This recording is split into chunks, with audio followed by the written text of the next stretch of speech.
latest in tech suit innovation.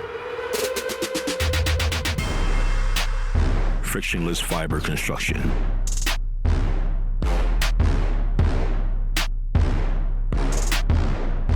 Surface lift technology.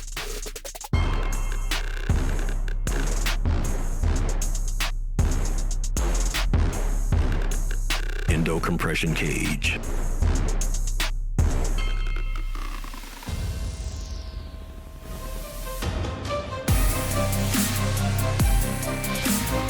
Seamless exo shell.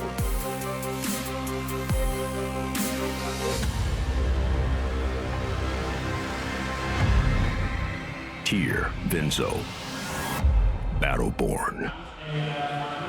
Very good evening, ladies and gentlemen. Welcome back to Ponds Forge for night number 3 of the Swim England Winter National Championships here in Sheffield. Stephen Jameson alongside 3-time Olympian James Goddard. James, we're here once again. This would ordinarily be the final day of competition, but a 4-day meet this time around. We've hit the weekend, we're into our stride, and the swimming showed that this morning. Yeah, absolutely, yeah. And I like that the way they spread it out over 4 days this time, because it gives the swimmers a little bit more extra recovery time in between swims. So I think that's why we've seen slightly faster heats in the morning, and actually in the finals as well. They've been absolutely smashing it. So it's been a great 2.5 days. We've got some great finals tonight to look forward to as well. Yeah, we certainly have. Let's take a quick look at what went down this morning then from the heat session. Here's the highlights.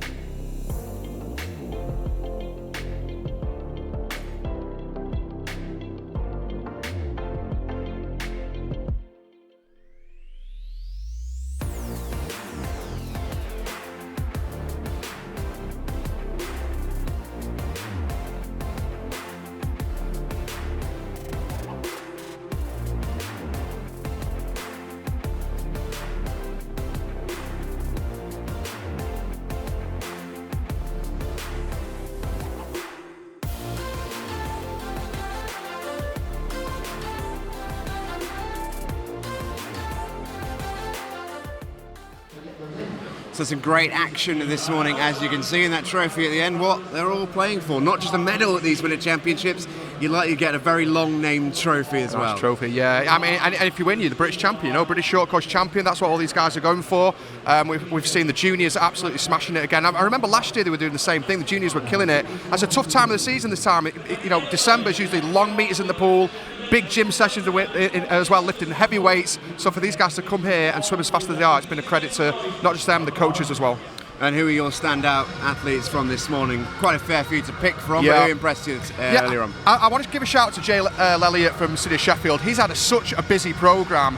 He won the 400 free, did so well in the 200 backstroke as well, and we saw him in the 200 metres butterfly this morning swimming really well. There's three actually, Edward Mildred's going to be the fastest qualifier in that, but 3 of them are on a 1:57, including Lelliott. He's had such a busy programme, and I feel like he just took his foot off the pedal a little bit this morning, because he might be feeling, it's Which day is 3. what to do for a 200 fly on day 3. Yeah, day 3, they've had a busy programme, and actually some of the seniors, I've mentioned that on the stream actually before, I've noticed a lot of the seniors just taking their foot off their pedal a little bit for day 3, because it starts to get taxing on the body, after 3 days. Normally, like I say, it's the last day, so they can just spend all the money on the last day, but I don't blame any of them for just holding back a little bit of the heats, and then they'll come back tonight, smash the final.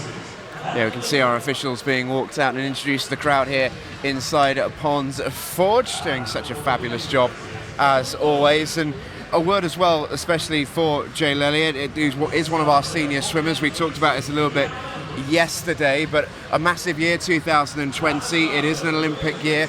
Our senior swimmers will all have, some will have goals, some will have ambitions, some will have pure dreams of making that programme.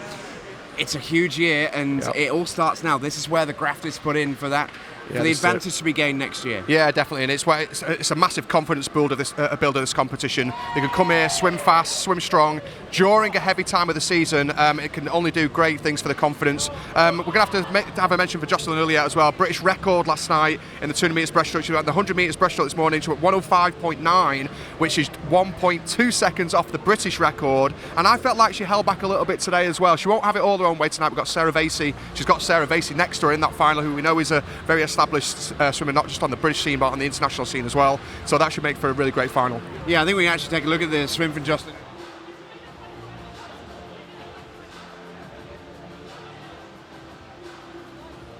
The race, I think it was just all about her and the clock. That's all it was about for her. It wasn't really about racing anybody else. She had such a great heat swim. I think she went 2:19.0 in the heat, and she only had to go, she had to go 2:17.8 in the final for the British record, and her splits were fantastic as well. 106.5 out, 110.5 back to make a 2:17.1, and you can see with her.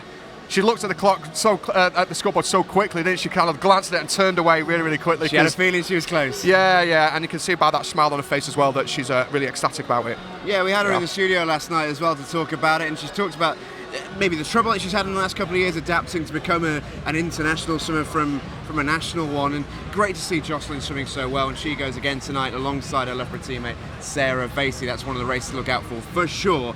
Women's 100 metre breaststroke. We've also got the 1500 coming up tonight as well for the boys. We had 2 heats of that this morning. How'd they get on? Yeah, the boys did well. A lot of the juniors swimming well. Some very mature swims from some really young swimmers. Pacing the 1500 really well. Not really my cup of tea, the 1500, I've got to say. Anything over a 200 I really, really struggle with. But we had some really great battles in the pool this morning, and hopefully tonight we'll see the same thing. Yeah, absolutely. Let's take a look at the schedule then, what we've got to look forward to for tonight's swimming here in Ponds Forge. We kick off with the men's 100 metre backstroke open final, a youth final on offer for all of our junior swimmers who didn't make the senior final following every race tonight. Then we've got women's 400 free, men's 100 IM, the short course exclusive. I think I know something about a British record in that one as well, Jimmy, eh? Women's 100 breaststroke and men's 200 fly then takes us to the halfway point. On to page 2 of the schedule we go then. Women's 200 fly will be one to watch. The men's 50 breaststroke will be quick, as will the women's 50 back.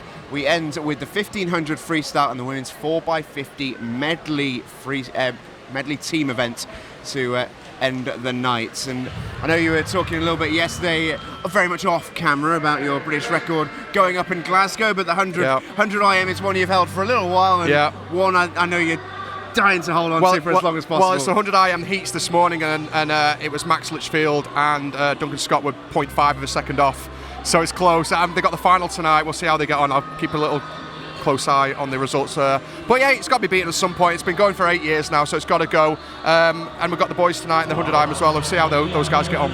Yeah, not too far from having the lights shut off here in Ponds Forge. The atmosphere's really been building over the course of this championships. The presentation team within the venue doing a great job of building up the atmosphere for these swimmers, and it's just nice, isn't it, to have that extra bit of excitement as we see the lights go off inside the pool for the races tonight. Yeah, I kind of feel like I'm getting a bit of a buzz myself. I want to get in there and race. I miss racing so much, and these guys have got it great here. Listen to the atmosphere, listen to the music. It's at Ponds Forge, which is arguably our best pool in the country, and every time the swimmers come on here, it's got this smell and this atmosphere of, I want to do something special, I want to swim fast, and they've not disappointed these last 2 days.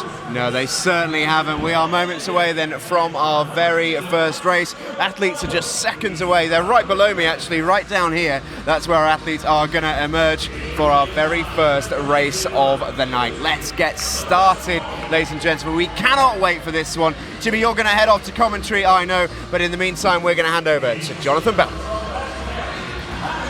Thank you very much, Steve. Good evening, everyone. Welcome to Ponds Forge, where our Saturday night under the lights in Sheffield is set for a super night of action.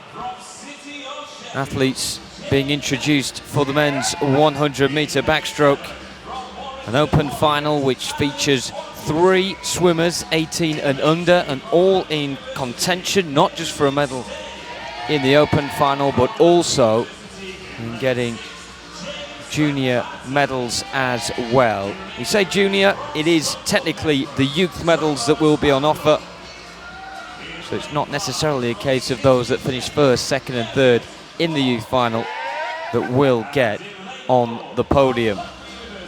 For now though, those that are 18 and under will have a keen eye on trying to burst their way on the podium here and upsetting the apple cart. The likes of Daniel Cross, Elliot Clogg, Thomas Howdle, James McFadden, the 4 quickest in the heats earlier on today. They are all the other side of 18 now, and they are all after an open short course national medal. Daniel Cross on the left of your screen for Loughborough University, and Elliot Clogg to your right for City of Sheffield, the last two to strip off their team jerseys and get ready for the action to begin. Our first race of our Saturday night in the Steel City. Great way to start as well, the men's 100-metre backstroke open final.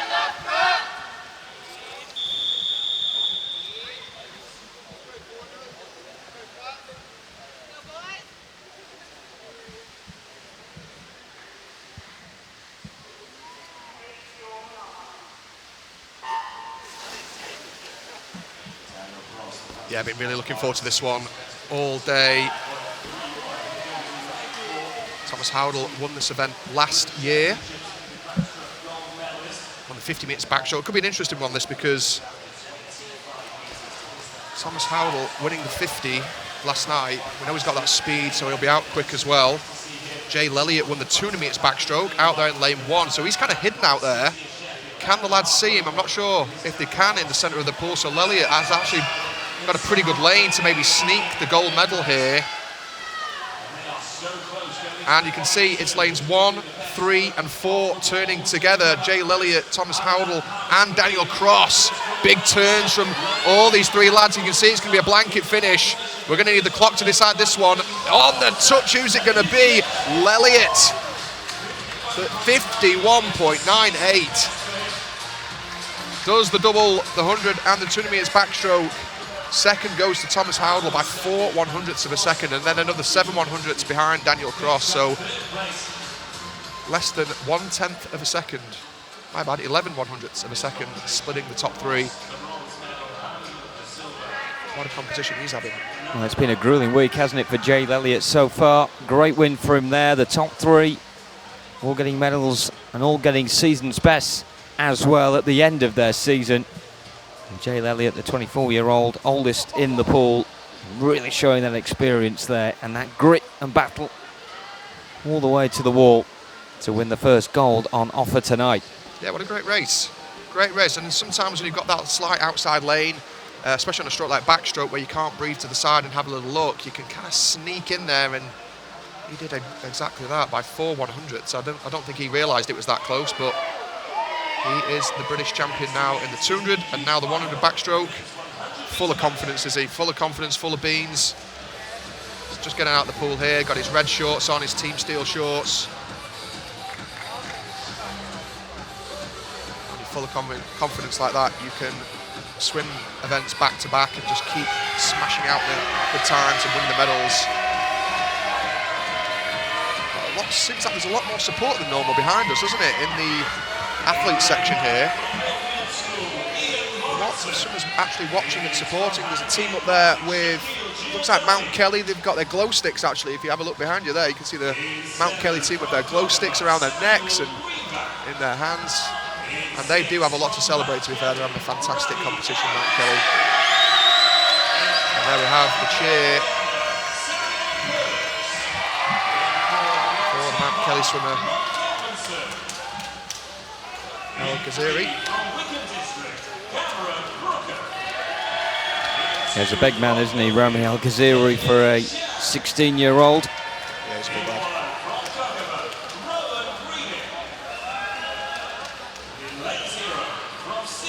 Do get some different shapes and sizes in this youth final.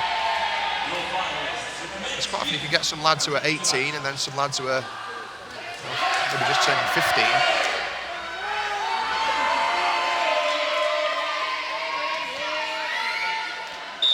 Or 16, some 16-year-olds in this final.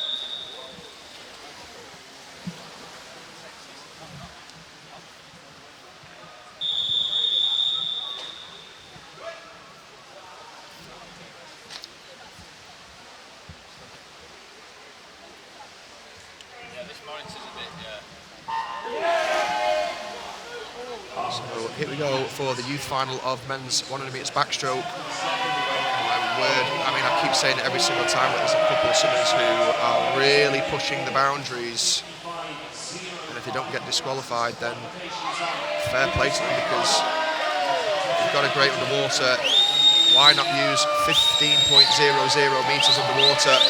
Great turn from lane 2, really reached into the wall there. David Chang from Millfield turning first, 25.88, using his underwater work as well. Can he hold it? This form down the back 50, getting out so strong.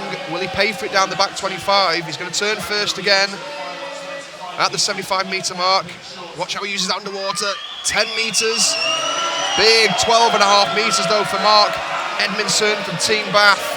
And another close race here. We're going to need the touch pads again to decide this one. Your guess is as good as mine. Cameron Brooker from Wickham District, 54.14, 2 100ths ahead of Mark Edmondson in second in 54.16. And David Chang, 54.35 from Millfield. Just started to fade off a little bit, but a great swim for him as well from Millfield.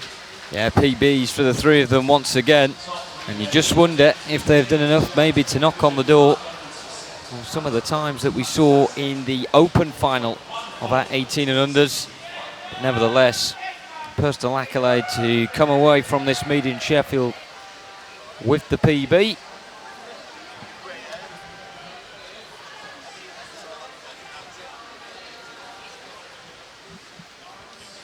Yeah, so what a first couple of races there.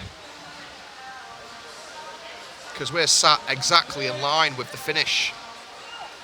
And I couldn't have told you, even on the touch, who had won that. And obviously 2 100ths of a second. We need the timing system to tell us the winner in the first 2 races. Some of the races I can guarantee won't be as close.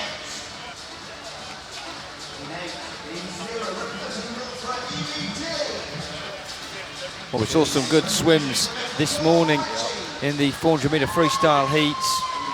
Chloe Stennett of Chesterfield was one of the earlier heats and has managed to get her way onto an outside lane into tonight's final. A couple of other youngsters joining her as well, the likes of Nicole Rickey, 15 years of age, from Plymouth Leander in lane 8. Freya Colbert as well, 15 years of old, from Nova Centurion in lane 6. Leah Crisp, the quickest of them. And Abby Wood. Be a really interesting battle between those two. Abby Wood, her best is 4:03.3. She hasn't swum anything like that though this year. And you look at the form of Leah Crisp, maybe you back her to be the favourite. Yeah, I mean, I would go with Abby Wood as the favourite here. I watched the swimmer heats. We both watched the swimmer heats this morning. She backed off so much, and she's had a busy couple of days, so we couldn't blame her for maybe just saving a little bit of gas for tonight's final from the heats. She's got a busy 4 days, and when you're a senior, you don't quite recover as quickly as a junior. She's got a big smile on her face there, Abby. You can hear the cheer from her teammates. But Leah Crisp, we saw her win that 800 freestyle, had it all her own way, didn't she, in that 800 free? She's definitely not going to have it all her own weight in this 400. So let's see how Abby Wood can contend with the senior swimmer of Abby Wood, who goes 15 metres underwater off the start, which you don't see very often in a 400. Let's give a big shout out, don't forget, to Evie Dilly in lane 0, who is 13 years old from Middlesbrough Swimming Club. So a young sensation at this competition. Real breath of fresh air this morning in the heat. She went out really quick and faded off a little bit. I think maybe Evie to contend for any kind of medals, well, I mean, any kind of top 3 spot in this final, I think might be a little bit of a stretch. We talked a little bit about how maybe Evie could have just eased off a little bit and maybe got a centre lane in that youth final as opposed to a lane 0 in the senior final. I mean, to be honest though, you want to be in the main final. I mean, there's no.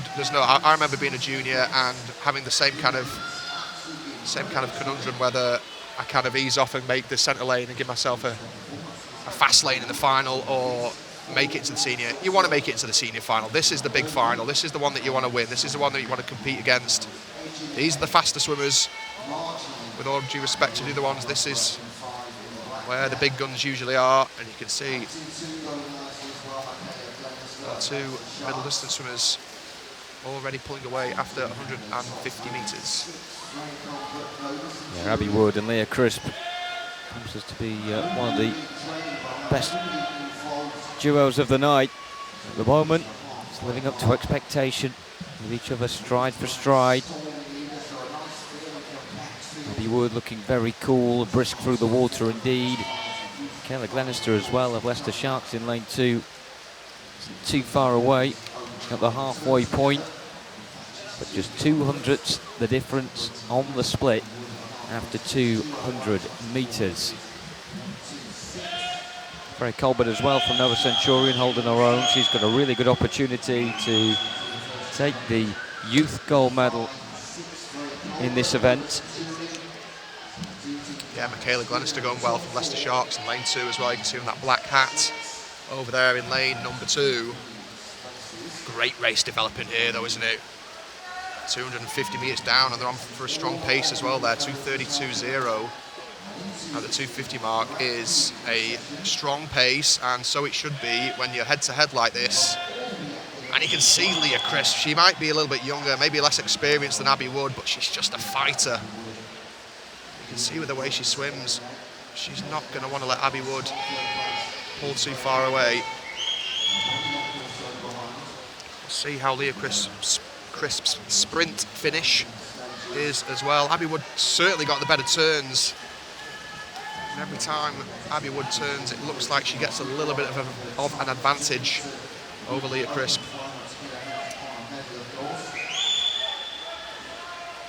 She just travels through the water a little bit cleaner off the wall and starting to pull away. 50 metres left for Abby Wood. Let's see the time here, 3:33.81. This is going to be a good swim from Abby Wood. Her personal best is 4:03.30, and if she can come back in a fashion that we know she can, she'll be right around that marker.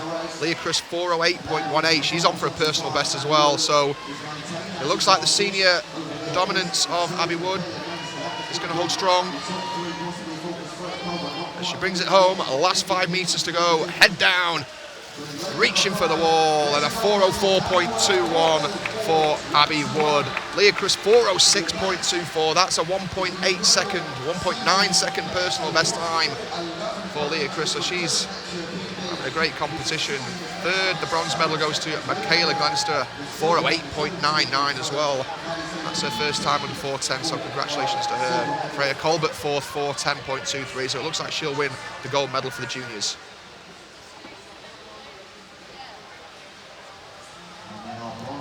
Yeah, no doubt Leah Crisp unable to defeat Abby Wood there, but the presence of Abby Wood in the pool really helped her to get that PB, a big PB as well. Abby Wood not too far outside of hers. Leah Crisp, great talent at this event, and in general in the longer distance events. Managed to make the European Junior Championships in this event last year and get to the final. She'll be one of those back on the podium with a youth medal later. Youth gold medal we'd expect, but of course we have to wait and see what the youth final can produce. Will Leah Crisp win the gold in that youth fight for the youth? She's 18. 18 years and below. Yeah, so she'll win it then. Freya Colbert obviously 3 years younger, so it looks like Freya will win the silver with her 4:10, unless somebody in this final can do something very, very special and knock Freya Colbert down to the bronze. If you're just joining us as well tonight, make sure you get in touch on the hashtag SE Swimming. Let us know who you're supporting and where you're watching from. It's been great to have your company over the course of the first 3 days. You have not disappointed at all, showing your support for these swimmers by watching on the live stream. And of course, we've also got our competitions going that will be drawing to a close in the not too distant future. For the Adam Peaty signed hat, we want you to send us a selfie of you watching the live stream. Make it as Christmas themed as possible. Good to have seen a few of you getting the Christmas trees up.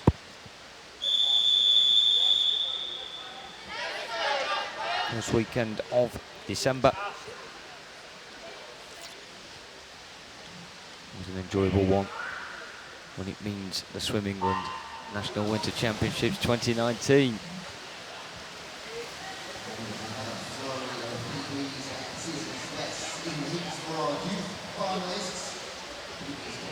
Couple of PBs for our quickest two. Greta Karlbeck of Plymouth Leander in lane 4 and Lottie Wynne-Jones of City of Milton Keynes in lane number 5. Lottie Wynne-Jones did win gold here a couple of years ago in this event.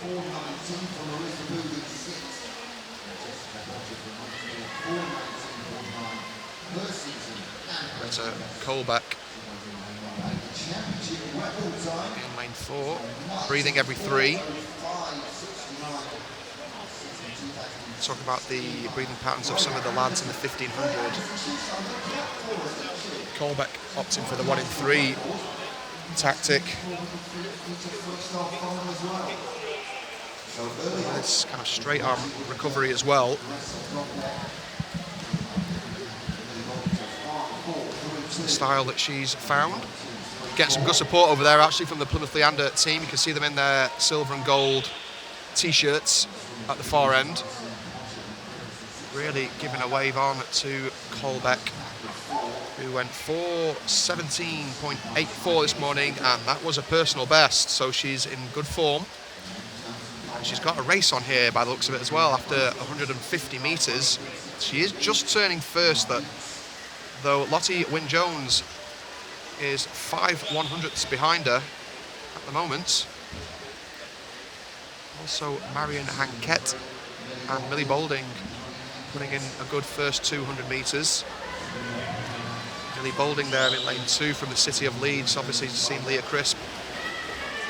No doubt will train with Leah Crisp as well every single day, every session. So there's no doubt she'll have put some good work in. Let's see if she can really challenge these other young ladies in this 400 freestyle final. See the 3 green hats as well in lanes 6, 7 and 8. 3 P's in the body if you like. One of them, Marissa Booth in lane 6, had an absolutely cracking morning and she got a PB in the end of 4:19.28. We were waiting a little while to see what her confirmed time was. She's showed real maturity on her turns and she's in the thick of it here as well.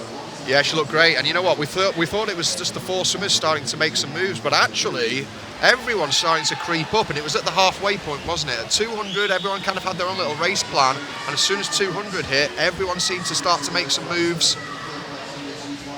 Lottie Wynne-Jones started to kick a little bit harder, and yeah, you've just mentioned Marissa Booth and Ella Dyson, Wickham District here.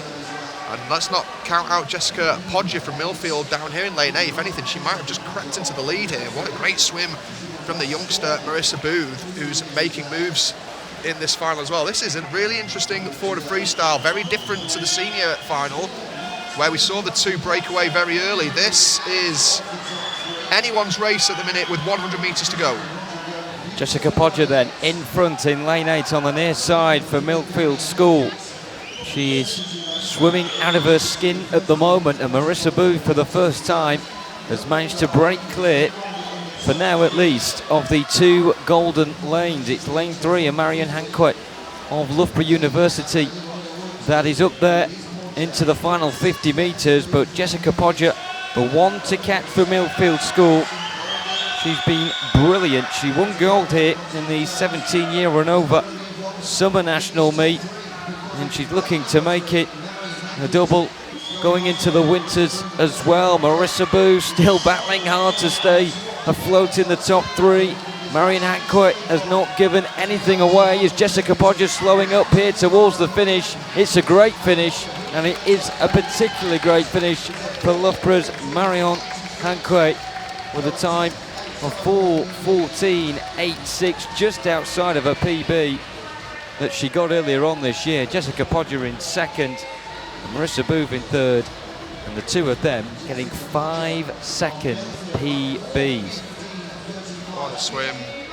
Little standout swimmer there was Marissa Booth for me. I mean, how sensational. What's she, 14 years old? 14. kind of nowhere at 200 and then just turned on the style at 200 metres. Yeah, like you just said, that she's knocked 4 seconds off her personal best time, which she did this morning. 4:19 this morning, 4:15 tonight. There she is. She looks in a little bit of pain actually, but I don't blame her. Great underwater skills. Every time she hit that turn, 3 or 4 fly leg kicks, kind of gave that little advantage every single time. What a very mature swim.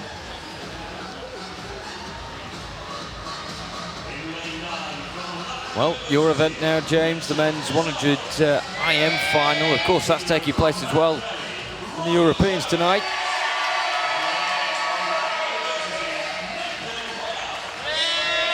Of course, James holding the British record for that, 52.05. That certainly won't go here. Might go north of the border tonight, James. But it might do, yeah. Yeah, Duncan Scott, Max Litchfield just half a second off in the heats. Have to keep an eye on that later. Hopefully they get cramp or something down the freestyle leg. No, I'm joking. I don't chill on those guys.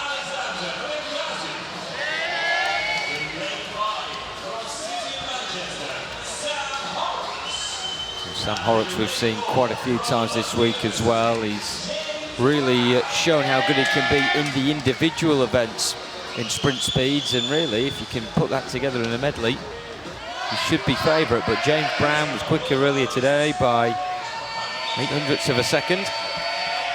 Yeah, I've got a feeling there was a couple of lads just easing back at certain points. Sam Horrocks maybe being one of them. Let's see how this one pans out. It's a sprint event, this one, 100 IM. Different to, say, 100 backstroke or 100 breast or 100 free, 100 fly. This is different. It's 4 little mini sprints on each stroke. Whilst nailing those turns, you have to be perfect on the turns.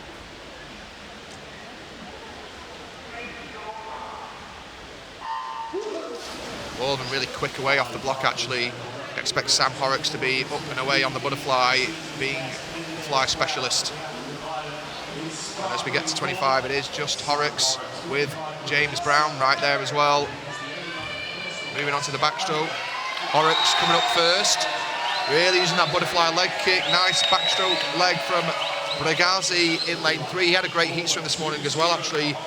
Did Bregazi with a personal best of 55.98. Big turn from Sam Horrocks there. And James Brown probably with the better breaststroke, actually. Here we go, 25 to go. Just Brown, by the looks of it, ahead of Horrocks. Watch, Horrocks is underwater though, and it's a real scrap and a battle now. Down the last 25 metres, keep that head down. James Brown looks just superior, I think. He does do it, 54.41 for James Brown. Just 9/100ths ahead of Sam Horrocks. And Jacob Goodman actually touching the third in 54.93. That's a huge personal best for him from 56.0, knocking just over a second off his personal best to take that bronze medal. I don't think James Brown was overly happy there when he was just talking to his teammate Alexander Bregazi on the ropes. He's got first place. Those that are maybe used to getting first place want to make sure they do it in style. He was, what was he, 8 or 9/100ths off his personal best. Maybe he's thinking, I wanted a PB. That's why he's a little bit annoyed. But he's British champion. Sometimes swimmers are, perfectionists. They want to do everything perfectly. They want to get everything right. Maybe something went slightly wrong in his race that maybe we didn't quite see from up here. But he had some tough competitors there. Sam Horrocks right there next to him, and Bregazi doing personal best. So to take that down and beat his competitors there, he should be fairly pleased with that.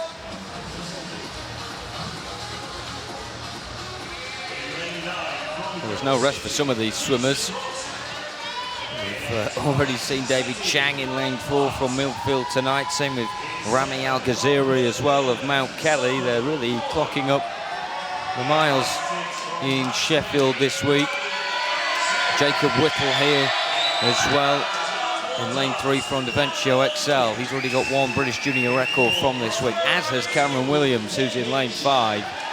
So some real young talent taking part in this final. Yeah, Chang's already swam as well, hasn't he?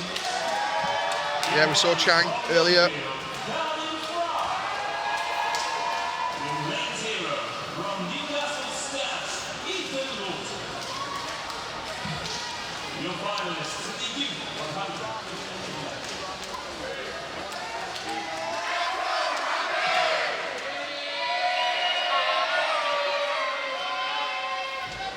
We saw Chang in the 100 metres backstroke in that youth final. Just a few events later, he's in this Hyundai M youth final. Same with El Ghaziri. Some busy lads. But if you love racing, it doesn't matter. Just get up, get in, see what you can do. El Ghaziri doing a personal best this morning.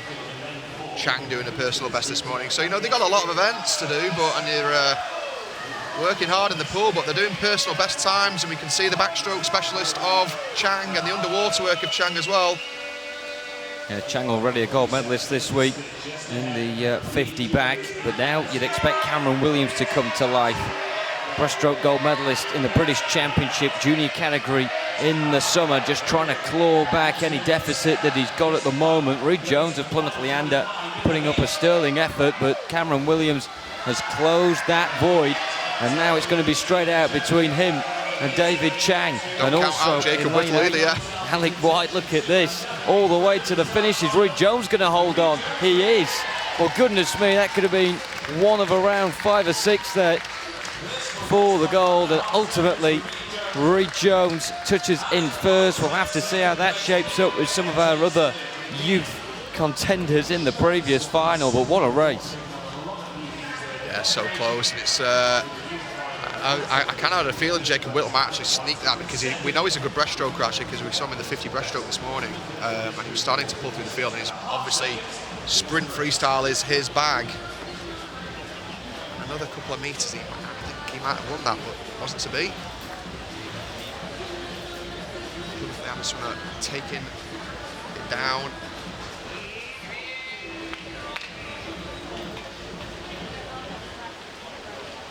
So as the lights go down, the next event is the women's 100 metre breaststroke final, and this is one that we've been looking forward to all day, really.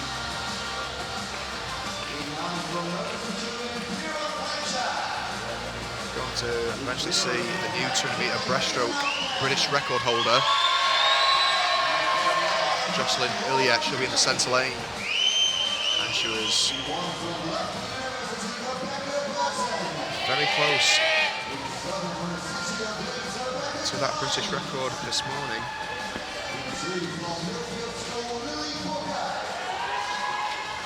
Got the British record down on the piece of paper here, 105.07, Chloe Tutton, and Jocelyn went 105.94 this morning.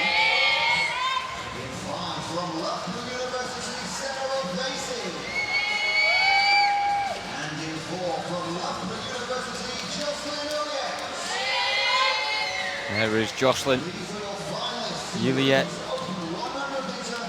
Great battle on the cars between her and her Loughborough teammate. And both of them were swimming as close as possible to their PBs. We've seen other races where the more senior competitors have eased off. These two not easing off. And very much up for it.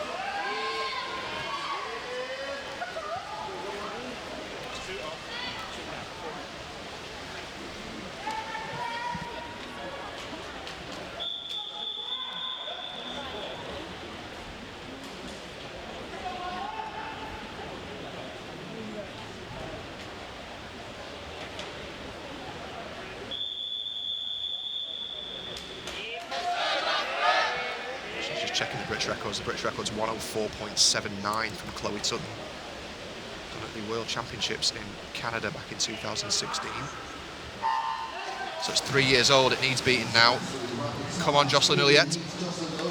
She might not get it all her own way though. We've got Sarah Vasey in lane 5, who is a very established breaststroke sprinter, winning medals all over the place, not just on the British stage, but on the international stage as well. So let's see what Jocelyn Uliet can do. I think she is the one to beat. She's the one in form. I thought Sarah Vasey just looked a little bit heavy this morning. It's quite flowing as well as Uliet. We can see down the first 50 metres, 31.05. So not super quick out actually from Uliet, but she is a 200-metre breaststroke specialist, so we need to consider that she's got that endurance as well as that speed. So let's see if she can come back nice and quick, nice tight turn round at 75 metres. We're looking at 104.79. Let's see if she can get anywhere near that. Here comes Jocelyn Uliet. Sarah Vasey not letting go either though. Sarah Vasey's making some moves. It looks like, if anything, Uliet starting to tighten up a little bit. Uliet will take the gold. 105.01. She just misses. That British record.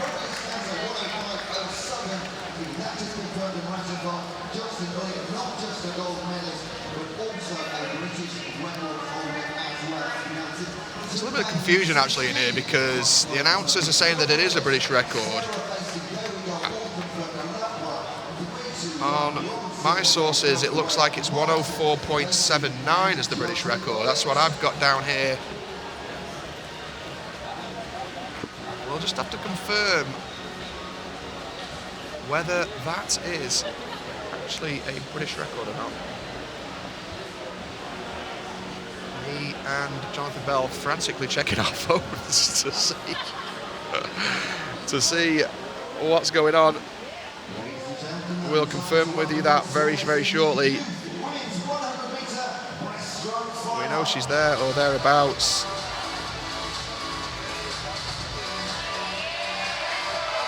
Yeah, you're right, James. It is 104.79 from Chloe Tutton. Yeah. So it does remain untouched. And that's the official British swimming source there. So no disputing that. My sources were right.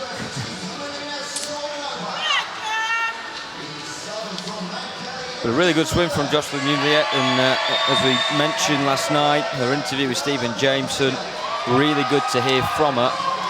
And good to hear her so positive as well. I think, you know, the overriding message in most sports, well, all sports really, you've got to enjoy it. And that element does seem to be forgotten at times. But she's recognised that and a really positive mindset to go into the new year with. It did seem like that, didn't it? I think it seemed like she was thrown onto the scene and everything was all the pressure of the world was on her shoulders. I mean, it was only one interview I kind of got this from, but that's kind of what it sounded like. All the pressure of the world was on her shoulders, and it's taken a couple of years for her just to kind of relax, take a step back, and just think, you know what, I'm just going to enjoy my swimming, whatever will be, will be. And it seems to work better for her where she can get in the pool, really enjoy swimming, and that's when we see Jocelyn at her best. And is it easy for that to happen, or was Jocelyn such a rare case, do you think, because of the meteoric rise? So, I mean, every single swim is different. It's not a surprise when she was saying that thrust into the team, literally one swim and you're on. You've got all the pressure of being the #1 breaststroker in the country and going to these major competitions, which you'd never been to before, by the way. And that's a big step up as well. You know, do these your national competitions here. Yeah, there's pressure. Yeah, there's an expectation. But as soon as you go like to the World Championships or the Olympics, it's like holy Moses! It's the whole world on me now. You know, it is a big step up, not just physically but mentally. Physically, it's not. You know what? The Olympics physically is probably one of the easiest competitions to do. Because you're in the best shape in your life, you get wrapped in cotton wool, do you know what I mean? Everything's free, you've got food there whenever you need it, you've got drinks whenever you need it, you've got physios who are trying to make sure every single muscle in your body is to perfection. So physically, it's probably the easiest competition in the world, much easier than this competition, because everyone should be in hard training now, but mentally, it is by far the hardest competition. Because you've got the weight of the world, you've trained your whole life for it, so you don't want to make any kind of little mistakes.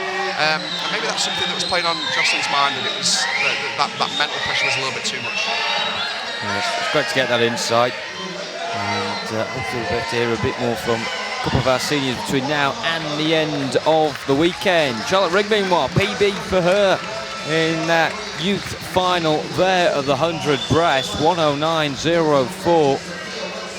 And just catching her breath back at the end of that one. She can crack a smile in the midst of that as well, and rightly so. Season's best this morning, and she's gone one better with the PB tonight. Yeah, nice swim from Charlotte Rigg, dominating that youth final actually there, and another personal best, 109.04. She's quite a decorated swimmer already, isn't she? She's winning medals for her age group, 17-18, 200 metres breaststroke bronze, 400 IM bronze, 100 breast gold, 200 breast silver. Seems like she's a breaststroke and IM swimmer, and she's doing well on a national stage. That cheer is for Mount Kelly swimmer here, Ethan Hansen, to move to the men's open 2 metres butterfly. Ruben having a good meet. Busy swimmer, like a lot of the City of Sheffield swimmers. Another City of Sheffield swimmer, George Barber, in lane 7. Of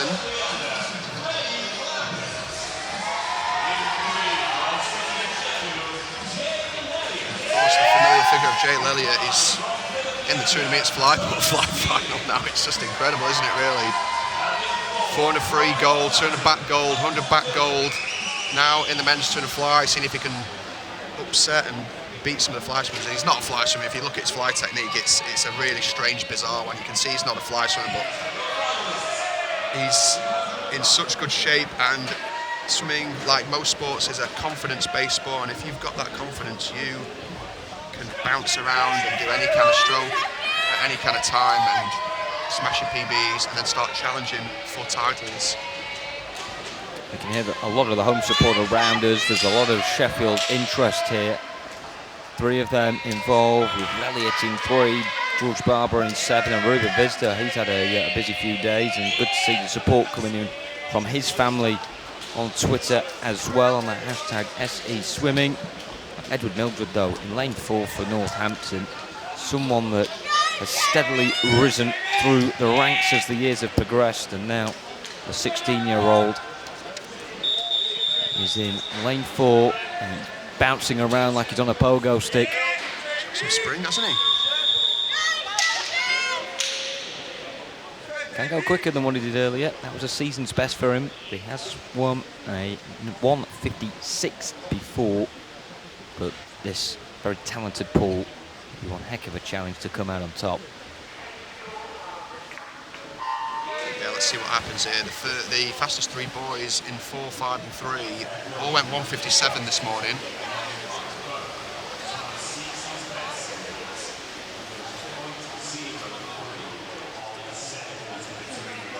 Down the first 25. And separating 5 or 6 swimmers. Going out maybe slightly quickest are the 2 Plymouth Leander lads. Thomas Bealey, there he is, in first, and his teammate Freddie Clampett just touching second, both 25.8.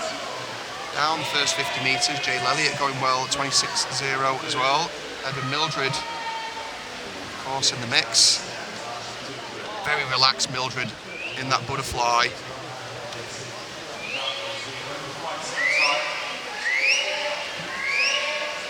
It's the 3 fastest from the qualifying, from the heats who have qualified into the centre lanes, who are moving forward as this race progresses. 100 metres down, it's Lelliot actually taking the lead ahead of Bealey, and then Mildred, all turning 55 points. So we saw just 0.6 of a second separating them this morning. And look at Lelliot, full of confidence, as every single turn he just seems to pull away, and he's made a move on this third 50 as well. Can he hold on? We know Mildred, the youngster, can come back strong, so he's in a nice little spot, squashed in between Bealey and Lelliot. Can he bring it back?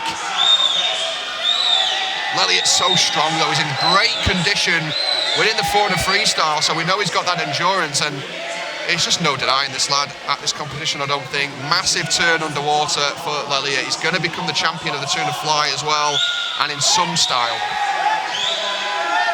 And look at that for a comprehensive gap. Edward Mildred, he's put in a good shift and will probably get the youth gold. Of course, we need to see what happens in that final coming up as well.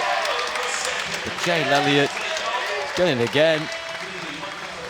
That's getting boring, isn't it? Hey, look at that big celebration. It's almost like an I'm knackered celebration, like, oh, I'm wasted, I'm done. Massive smile. I don't think he expected to go that quick either, to be fair. Another big personal best for Elliott. And this lad is in some condition. Well, that could be as well for Edward Mildred, a British junior record, 156.22. He swam there. He did hold the previous junior record from last year of 156.83. So we'll check that one out as well. But that's the case. A big well done to Edward Mildred. Yeah, very nice, talented young swimmer. Taking no fear in taking the centre stage in a senior final either.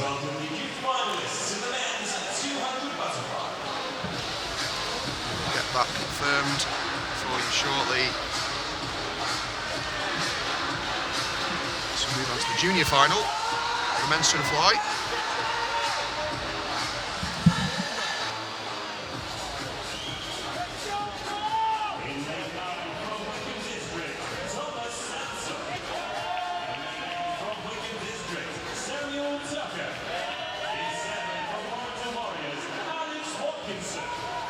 Yeah, so that was a new British record or junior record from Edward Mildred, defeating his very own from this time last year in Sheffield. A big well done to him.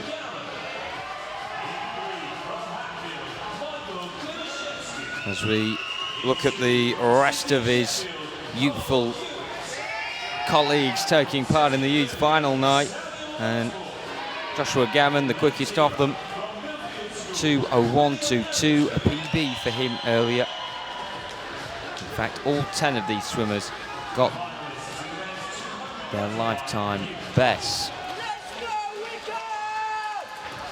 So the two Plymouth Leander boys down the middle, Gammon on your left, Hart on your right.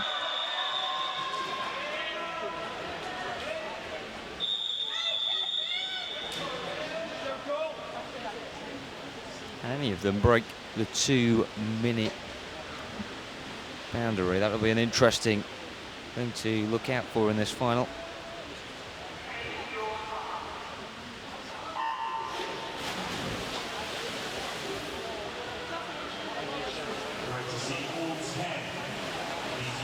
Where they go, and a good start being made there in lane 8 by Samuel Tucker of Wickham District, who is the 15-year 100 fly champion. Goes to a few medals nationally as well in the 200, but favours that first 100. It shows why he perhaps went out quite strong there, but then the Plymouth boys beginning to bite back, and in particular lane 5, James Hart. He's getting into a good rhythm now. Gold medalist in the British Summer Meet earlier this year in the 15-year age group. 2:01.79 for Hart this morning. 57.1, so he's given himself a great chance actually to get under that 2 minutes. He's going to have to come back pretty quick, but he's got, we talked about that drop-off time from 100 to the next.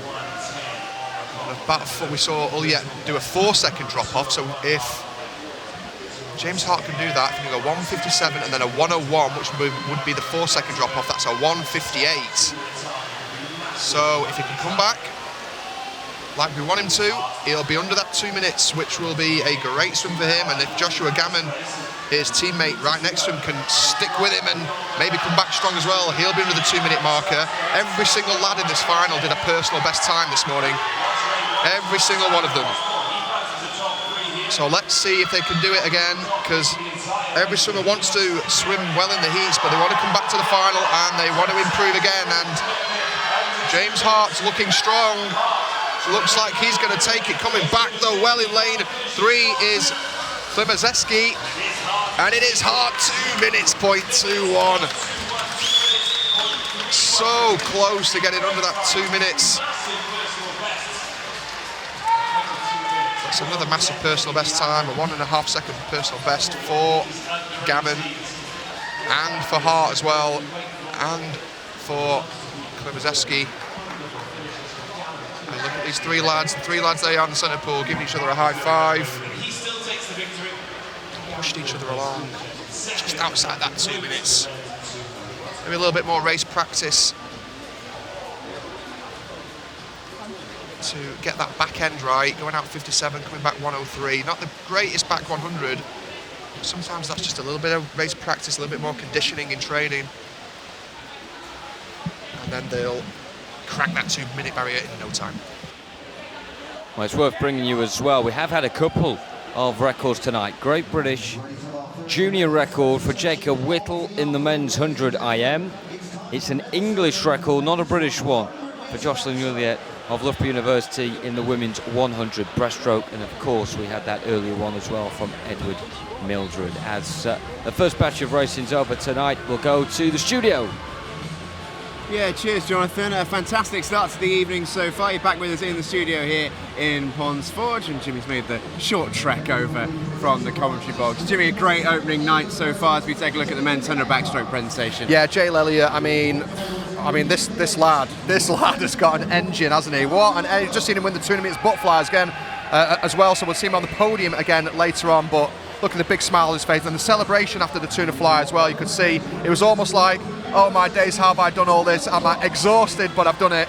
And doing personal best in all those races as well. Yeah, which is amazing. I count 5 gold medals for Jay over the course of this meet. That's some going in the events that he swims. He's not swimming the 1500 tonight, which is the first time he's lost on that in a little while. I was actually checking to his coach a little bit earlier, who said, yeah, we've taken it off his programme. Yeah. He's too old for that now. Yeah, is that right? But I mean, it's crazy. I mean, what do you go here? 51.9, so back-to-back goals, and this is what happens when you're full of confidence. Honestly, when you're full of confidence and you're full of beans, it just means you can bounce around in different events and do personal best, and it's fun when it's like that. That's when swimming's fun, when you're doing personal best, when you're full of confidence.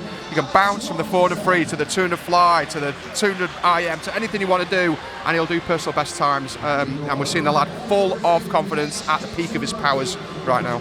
Yeah, this is Alex Watkinson picking up the youth gold medal, and there is Jay Elliott ascending the podium for the 4th time and not the last time already in this competition. Shouts out also to Thomas Howdell and Daniel Gross picking up silver and bronze respectively for the seniors, and Jacob Davies and Harry Noble the silver and bronze for the juniors respectively. Hoping to speak to Jay Elliott in studio a little bit later on. Stay tuned for that.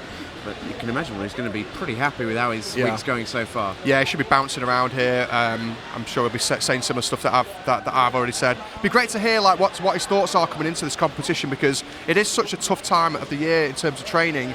And I know from personal experience that Sheffield is a tough place to train. You know, they pride themselves on hard work. They pride themselves on being, a very close-knit team. So it'll be great and very interested to hear what Jay has to say about all that. Well, it's great actually seeing the support in the final that he shared with Ruben Visser, his Sheffield teammate. Yeah. They're just above us here as Team Steel, and they're giving him a big ovation. Lots of support in the crowd tonight. Shout out as well to Mount Kelly, who brought the glow-in-the-dark sticks. Yeah. They've got them around the wrists, around the necks, around their heads, well. Absolutely everywhere, embracing the atmosphere. Yeah, the team support's been fantastic, hasn't it? It's been so good. I mean, and Plymouth Leander, we can see them down in the bottom corner over there with their gold and their silver and gold tops on, really waving on their team. We've seen a lot of Plymouth Leander swimmers in the pool tonight, so the team support has been absolutely second to none.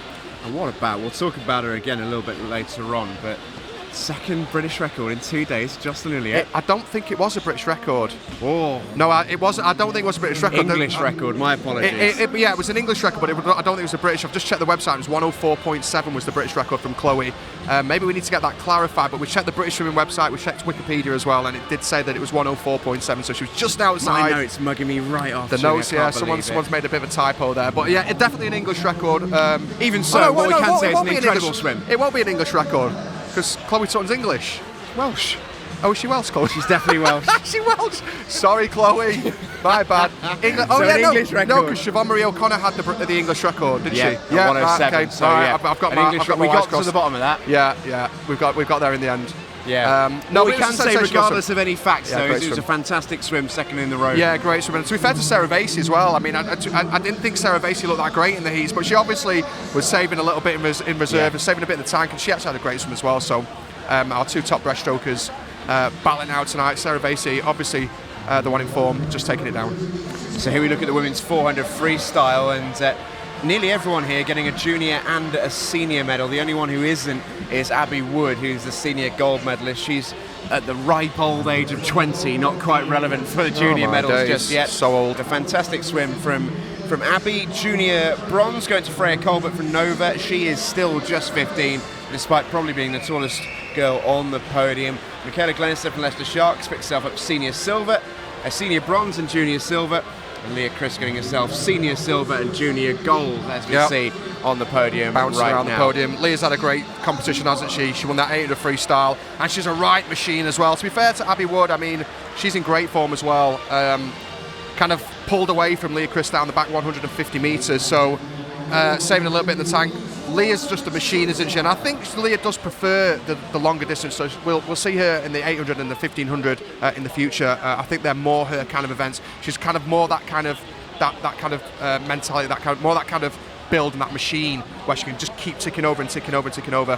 Whereas 400, you do have to have that kind of sprint in you, which Abby Wood does have, and she showed that down the back 150. Yeah, didn't she just? And I think we actually spoke to Abby Wood last year. We did an interview with her, and she's a perennial sort of contender at national level, and we've seen her swim very quickly at this meet a number of times. She seems to come to life for short course. She really does seem to enjoy this meet. Yeah, she's got great turns. Every single turn, you can see her next to Leah Cripps. Every single turn, she'd whip the feet over. Great few little butterfly leg kicks under the water. You can see that she's got that advantage every single time. So she's got great skills. She's got great turns, and we could see that in the short course for sure. Yeah, ceremony coming up here is for the men's 100 metre individual medley. Reed Jones picking up the bronze medal for the juniors. He actually won the junior final. 56.48 at the time for him. And then the senior bronze goes to Jacob Goodman from Millfields. Yeah, Jacob having a good swim. 54 point as well for Jacob Goodman. Junior silver is going to Richard Kozhabayev of Loughborough. Strong swim from him, 57.05. He jumps ahead of Reed Jones though by benefit of swimming in the senior final. Sam Horrocks picks up another medal, seen plenty of times on this podium this week already. The City of Manchester Aquatics man. And then the two golds. I don't think Sam will be. Sorry, I don't think Sam will be too happy. I mean, he'll want to win, and he got beat by 9 100. Sam's a fierce competitor, and I don't think he'll be too happy with silver. But that's the way it goes. Junior gold goes for Mount Kelly. We mentioned them being loud and proud in the stands this week. They've got plenty to shout about here with Robbie Jones, and the gold medal going to Loughborough's James Brown. Yeah, big nice smiles big all around smiles, there. yeah. Yeah, big smiles all around. To be fair, I don't think Brown was too happy after his race. I'm not sure whether something went wrong in his race. Me and Jonathan on the live stream were talking, and he had a little chat with his teammate, and it looked like he was a little bit upset about something. So sometimes you see the smiles on the podiums, but you know, deep down there, I think maybe he's a little bit more self-critical than we realised, because after that race, he didn't quite get his best time. Maybe that had something to do with it, but maybe something went slightly wrong in his race that we don't know about. Is that a good thing for you when you're looking now from your experience, obviously as a former swimmer, to see someone win a gold medal and to actually have that motivation to think, to actually be annoyed about it and to want to do better and want to do better? I mean, sometimes you don't want to you don't want to put yourself down every single time you swim, but I mean, every now and again you touch one. And to be fair, when you do enough races and you swim enough competitions, you know if you've just missed a turn, and it's sometimes hard to see on TV. It's hard to see live because everything's so quick. But he'll know if he's done something. I'm not sure. Maybe it was maybe they had a genuine argument after the race. I don't know. But you do know as a swimmer, and every now and again you have to be self-critical. You have to, you have to go up to your coach and say, I missed that turn, or we need to improve my start, or something like that. So if he's self-critical, every now and again, very important to do that. Go back to your coach, go back to your own program, and try and correct those things. Well, we move on to our next event. The swimming continues here in Ponds Forge. Jimmy's going to head back to commentary to tell you all about this race. Is the one and only Jonathan Bell. Thank you very much, Steve. We have a really good mix tonight. in this final of ages. So it might be worth keeping an eye potentially on the junior record. The likes of Sophie Freeman could really trouble that. Current junior record standing at 2:07 on the dot, set by Emily Large a few years ago. That record definitely is correct.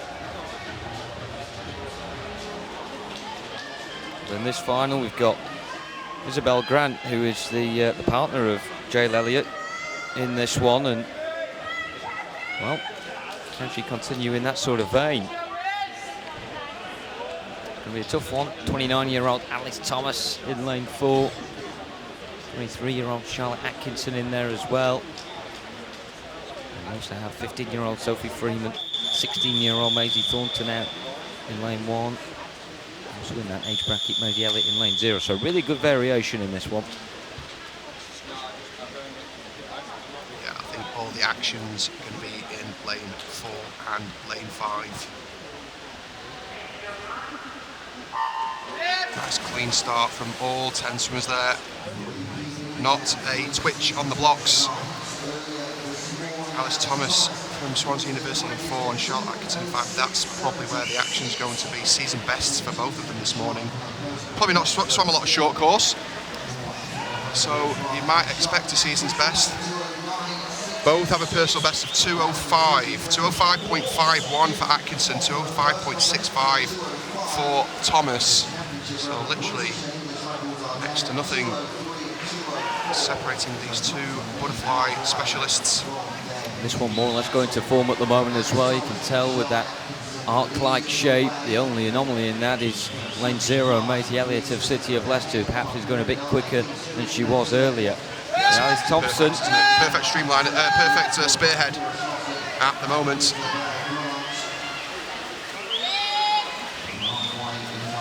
She'll get that touch at the halfway point, 0.31. Ahead of Charlotte Atkinson. This one is going to go right down to the wire, you feel. Charlotte Atkinson's a fighter as well, so don't expect Thomas to have it all her own way and pull away. Charlotte Atkinson, a fierce competitor. Not quite as good at the underwater work as you can see. Thomas just working that underwater work a little bit better. And if anything, every single 25, it looks like Atkinson reels her in slightly. And then let's have a look at this turn here. See Thomas just staying under that little bit long, and it gives her that extra edge every single time. And Atkinson's got to try and reel her back in. Really hard work to do that. Atkinson looks like she's starting to tie up a little bit, actually. Thomas, I think, is going to be the winner in this turn of fly. Nice last turn as well. Yeah, you can just see Atkinson starting to tie up a little bit. She's fading away, and Thomas is pulling away. And she's the British champion in the turn of fly, 2:06.10. Yeah, British champion earlier on this year, Alice Thomas, and she's done it at the Swim England meet as well. 2:06.1 is a season's best.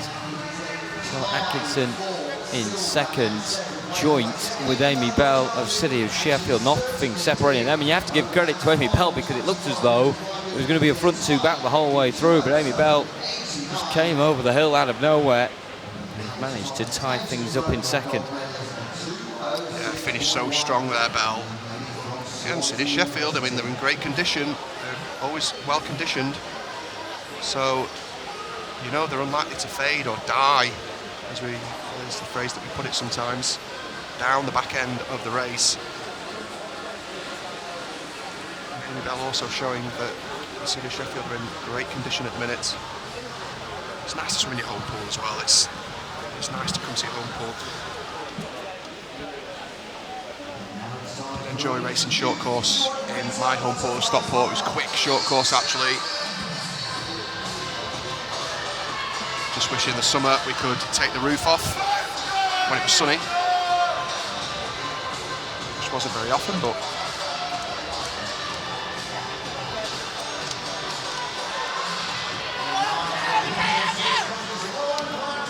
And now the youth go head-to-head. And gold might be difficult. And consider some of our youngsters that were taking part in the previous final.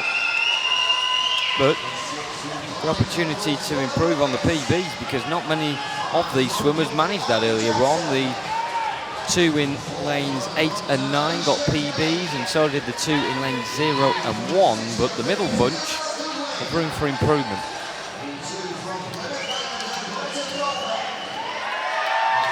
Yeah, I'm looking just down the list. None of them were that far away from the personal bests, just slightly off. So now's the time to do it. Alicia Kelly as well of Brompton in lane 4, and she was the gold medalist at the summer meet in 2018 in the 16-year age group. She's now in the seniors, if you like, of 17 years and over. Still classed as the youth for this event.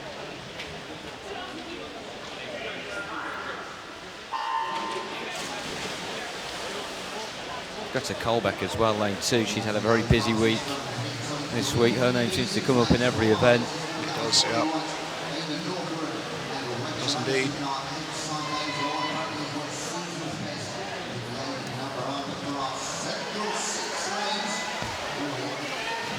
So this is a much more interesting, well, maybe not interesting, but a different race to the senior final.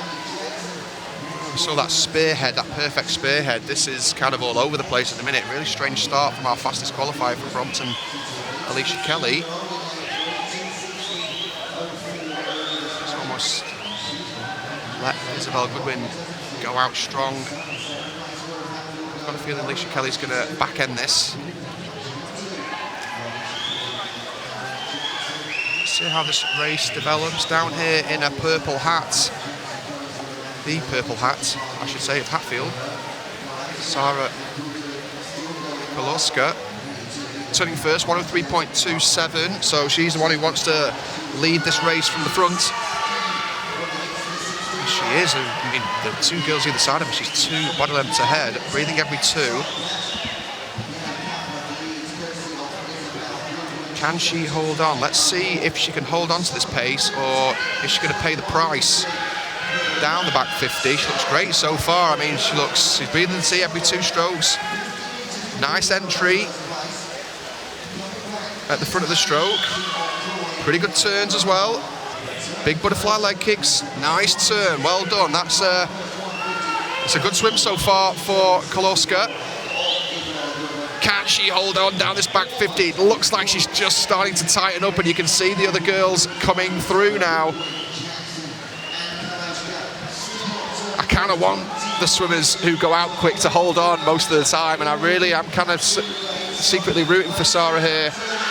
And you can see she's fading, and this is the price you pay for going out so quick, and a couple of girls are going to take over in the last few metres. She comes second, Koloska, and Fleur Lewis from Barnet Copthall with the finish. 2:13.20, winning the youth final. Big PBs though, across the board there. Sarah Koloska, fantastic over 100 fly. She actually was the silver medalist earlier this year at the British Summers for her age group, and she has previously been a bronze medalist at the British Championships junior final.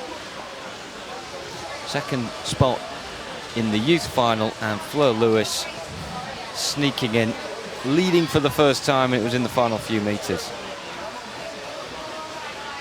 Yeah, if you look at the halfway stage, it's people that don't watch swimming that often, you'd think there's absolutely no way Fleur Lewis is going to win this race, because she was 2 body lengths down from Koloska after 100 metres. But that's the power of pacing and timing in swimming. If you can get it right, you can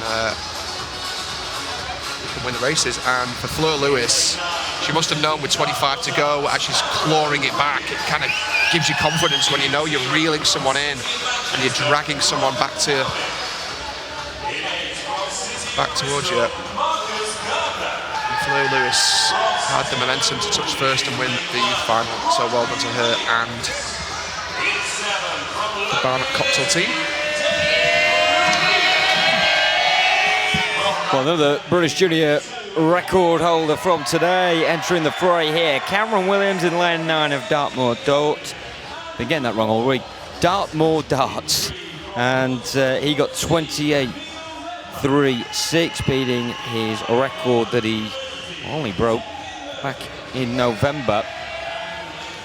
And of course, he's on the outer lane as one of the youngsters in this one.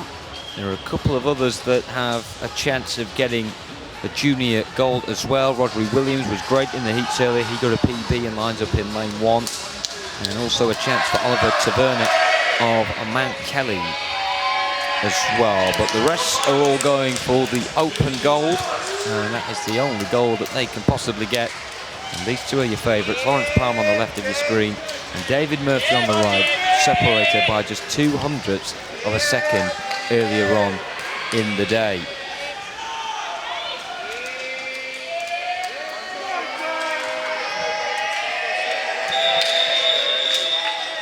Great atmosphere around us.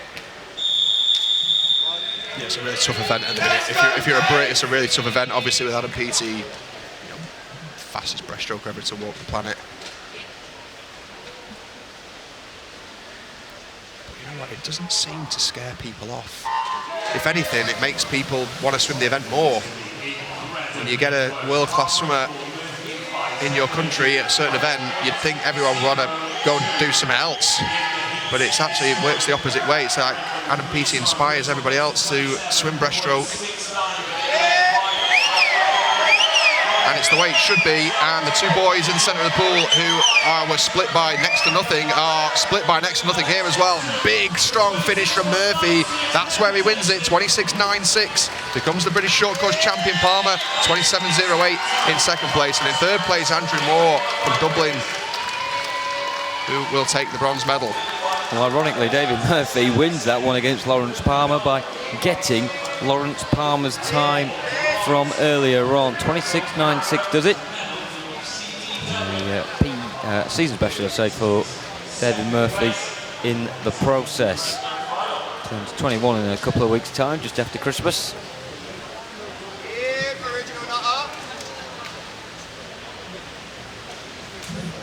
Good final. Lawrence Palmer maybe thinking he could have gone a little bit quicker like he did in the heats, but one thing that it's difficult to realise unless you get in the pool yourself, it's very hard to keep consistently firing in those performances. Yeah, I think it was just all one on the finish there. I mean, they've got very similar swimming speed, but I think actually it was all one on the finish there. David Murphy just kind of finished on that longer stroke, and Palmer kind of just took that extra little stroke and it ended up being a little bit short. So I know Palmer will be disappointed with not winning the gold. Murphy will be happy to just pip in. I'm sure they've had some great races and great contests in the past. Let's not forget in this one, James, earlier on Jacob Whittle had to qualify via a swim-off, but the time he actually got in the swim-off would have seen him in one of the middle lanes, so he may be in lane 9 here, but he could be one of the favourites. Yeah, he went 28.6, didn't he? He went 28.6 something. I'm sure I wrote it down somewhere, but yeah, he's got a time in here, 29.3, but then he did the swim-off and went 28.6. 28.6 would actually put him second fastest in this final, so let's see.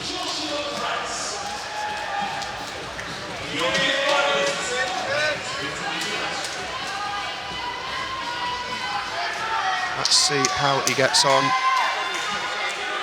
It's not totally focused on Will. Jordan Villiers. I hope I'm saying that right. Could be Villiers. Jonathan, you're looking at me a little bit. No, I'm going to give it. What do you think? You think it's a W or a V? I'm going Villiers. Coached by one of my old teammates on the British team, Roberto Pavoni. What a trainer he was. Man, oh man, that guy was a machine. 400 IM swimmer. Trained like a beast, and now he's coaching some 50 breaststroke swimmers, so that's kind of strange, but shows the coach that he is. And his swimmer, Villiers, is motoring forward here. He's going to win this youth final, no doubt about it. We don't need the clock really to show who the winner is, but we'll have a look anyway. 27.96 for Villiers. Massive personal best, and look at that celebration as well. Huge personal best. Congratulations to him and Roberto and the Plymouth team. That is a huge swim for Villiers. Will went a similar time, didn't he? Came 5th there, went a similar time than as he swim off this morning. It's the 2 Plymouth lads taking the top 2 spots. So there we have it for our next batch of racers. Look at that celebration. Enigmatic indeed, and probably the most dramatic we've seen so far this week. We love to see it. We also love to see a bit of Stephen Jameson and James Goddard as well, as we hand back over to the studio to mull over those last few races. Yeah, cheers, John. Some more fantastic racing here in Ponds Forge. Really hope you're enjoying it at home, ladies and gents. I know we certainly are. Some ceremonies on the way for you in just a moment, but the 50 breaststroke, the last splash and dash, that was some all right racing, wasn't it? Yeah, so close. It was all one on the finish, really. It was kind of like, I've got it written down here somewhere. We had the 2 boys, Murphy just getting that better finish, 26.96, just the lad who just dipped under. He seems to have the better finish from the putter swimmer. The putter swimmer just seems to take an extra stroke into the finish, and David Mason finished on this nice long stroke. That's what got him the win and the gold medal. I'm sure they've had some loads of battles in the past, those two, some head-to-heads all over the place. But great swim, and Murphy's the champion. Here we take a look at the ceremony then for the women's 100 breaststroke. Really good race, this one. In the juniors, we have Rebecca Clines from the city of Leeds, 17-year-old, picking up a bronze medal. Megan Morrison made it a Loughborough 1-2-3 in the senior race. She picks up bronze. Yeah, I really enjoyed this breaststroke race between Vasey and Uliet. And Howard Evans gets the junior silver, swimming for West Suffolk. Still just 16, Howard Evans. I feel like I've been saying her name at national events for a long time already, but still just 16. And Sarah Vasey gets herself a national silver. Yeah, we'll hear a lot of Ingrid Evans in the future. Breaststroke seems to be on the rise, doesn't it? Not just with the men's team has been great for so long, but the women's team the women's breaststroke seems to be on the rise as well. And it's another gold medal for this young lady, Lily Booker of Millfields. So many junior titles already this week. Yeah, she's having a great meet, isn't she? Massive personal best time. She went 2:21. She went from a 2:26 to a 2:21 in her turn of breaststroke, which isn't easy when you're swimming next to someone of Uliet's calibre, but she held her form and held her technique, and massive personal best. Well, second straight gold for Jocelyn Uliet, once in the 2, now in the 1.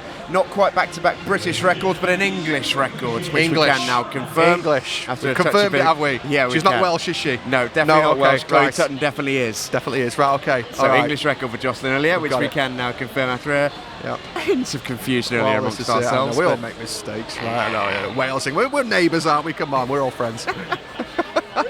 Anyway, some fantastic racing for Jocelyn. We do have plenty on the way for you as well. Our next ceremony will be coming up shortly for the men's at 200 fly, and another crowning moment for Jay Lellier. We've talked about him already today. 5 gold medals now for Jay Lellier. Yeah, it's crazy. Double dipping with a 200 fly is difficult to do. It's crazy, and you could see after that race he did this celebration where he was like, like he was exhausted, but he's got this weird kind of butterfly. It's like a wide entry, high head kind of thing. I'm not 100% sure what it is, but it works for him, and it just shows what condition he's in. And swimming is such a confidence-based sport. I mean, most sports probably are, but swimming, and when you've got that confidence of win, you can bounce back, you can do PBs, and I'm sure it looks like he's a racer as well. It looks like he wants to get in and race people that are not his stroke, if that makes sense. Yeah. He's not a fly swimmer, but he wants to get in and race the fly swimmers and beat them, and he did it. He's got to have that personality to like the pain as well. He's 15 swimmer, 8 swimmer, 4 swimmer, 200 flight, depending on who you speak to, apparently can be harder than the 8 and the 15s at times. It's that grueling a stroke. Yeah, I'm not sure about that, but I'd choose the fly any day of the week than the 1500. Oh my days. This lad had a great swim. Yeah, he did. The youngster, 16 years old, massive personal best. We just need to get it checked, actually. He might have done a British junior record with his 156 as well. We just need to get that checked out. But Edward Mildred, he'll jump on the gold medal, I believe, will he? He's the gold. Yeah, he's the gold medal for the youth, so we'll see him jump across very shortly.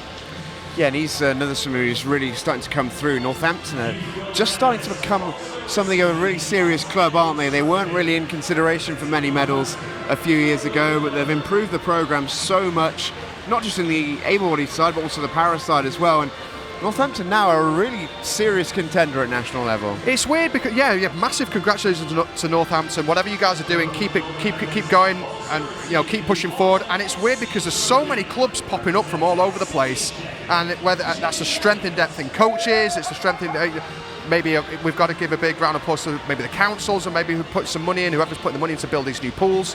And these clubs keep popping up all over the place, and producing these really great swimmers. And I really hope I really wish the best of luck for Edward Mildred and Northampton in the future. Really hope they can push on and do something. Yeah, I hope Jay Leonard's got a big old bookcase at home, because he's not fitting those trophies in I back know, home tell with me him. about it. I think they keep it for a year, right, and then bring it back. Yeah. They've got a little name engraved He on have it. to rent a little place of his own for his trophies. No, in Australia. what you do is you take it to your mum's, and your mum puts it somewhere safe, and you don't have to worry about it for a year. And then your mum will be like, "Oh, you've got to take this back now." So you go, "Okay, thanks, ma'am." So it's the mums who do that. Yeah. That's the mums who help you out with that. Yeah. Very, Absolutely. very nice. We still have plenty on the way for you in terms of swimming. We have got the 1500 coming up for you very shortly as well. The 50 back will be prefacing that, and we end with a relay. So 3 more events still to come. 50 backstroke for the girls. This gave us some great heats this morning. Yep. And splash and a dash to end the girls racing tonight. Yeah, so key. We just saw in the men's 50 backstroke. You've got to have a great start. You've got to nail that finish as well, especially during close races. If you get that wrong, it can cost you, a gold, silver, bronze medal. So we'll see the girls. And I love these backstroke wedges as well. The backstroke wedges came in just after I finished swimming, and you can see with all the swimmers now, they get that extra kind of lift and zip out of the water, which allows for a cleaner dive, more powerful dive, more explosive dive, and faster swimming, faster times, which is what we want. Imagine how quick it could have been if you did have the No, wedges, eh? damn it. Yeah, maybe he could have broken some more records, but I've still got 2 left. It's all good. We're good. It's fine. Have you kept an eye on your I know, I need to 100 check. I'm going to get straight on the phone after this. A little check, but it's all good. It's all right. Well, the music is playing, which means our swimmers are on their way out. Caitlin Bergen first out for Mount Kelly, and we hand ourselves back over to our commentator, Jonathan, to guide you through the girls' 50 backstroke. Thank you, Steve. Welcome back to poolside, and welcome back to the heat of the battle. Chloe Golding smiling her way onto poolside. Leah Whitaker looking more and more in the zone every time we see her, and every time we see her as well in these open finals, she seems to get narrower and narrower towards the middle lanes, but she really does like the 50 back.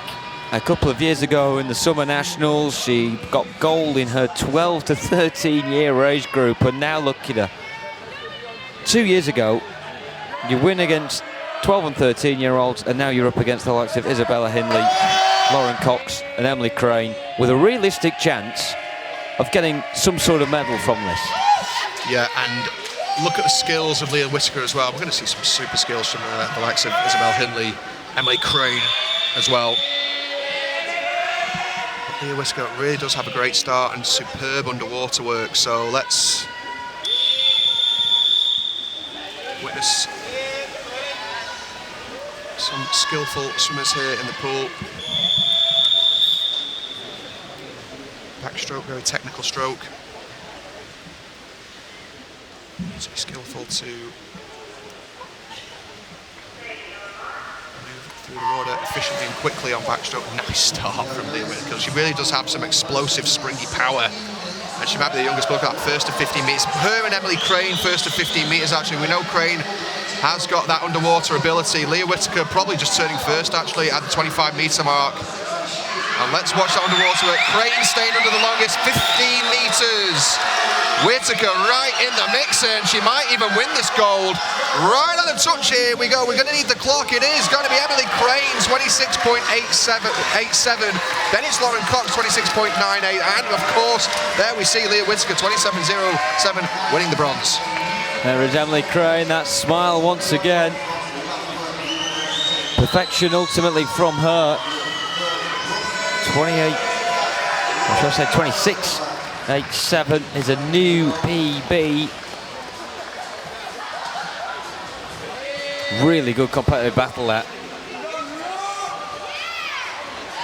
Would you argue just one on the turn to home there, Jimmy? Yeah, I mean, she had great swim speed as well. We know Crane's a very technical swimmer as well. Confident swimmer at the minute, but she's got great turns. And you could see she was the only woman in that final to go 15 metres underwater on the start and on the turn as well, which gave her that huge advantage, maybe half a body length. So swimming speed, she probably was the quickest, but there's no doubt about it, she had that underwater work that kind of blew everyone else away down that back 25 metres. Big swim for Leah Whittaker as well. Huge personal best from 27.74 to 27.07. So 0.6, nearly 0.7 of a second quicker, which is huge over a 50. Wonderful to see. Let's see if these juniors can produce something fairly similar. Fastest qualifier from the heat, Imogen Mears of Bromley Swimming Club, 28.4 this morning. That was a personal best. It just seems every single time we talk about someone, it's a personal best, it's a personal best. That's what we want to hear, it's what we want to see.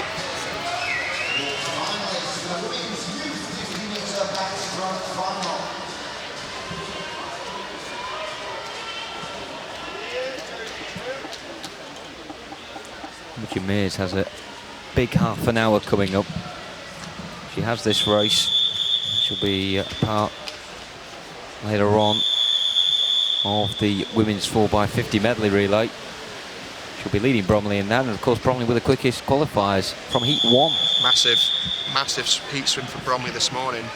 They're not going to have it their own way tonight because we've got Loughborough University, and guess who they put in for the breaststroke leg, who wasn't in the breaststroke leg this morning?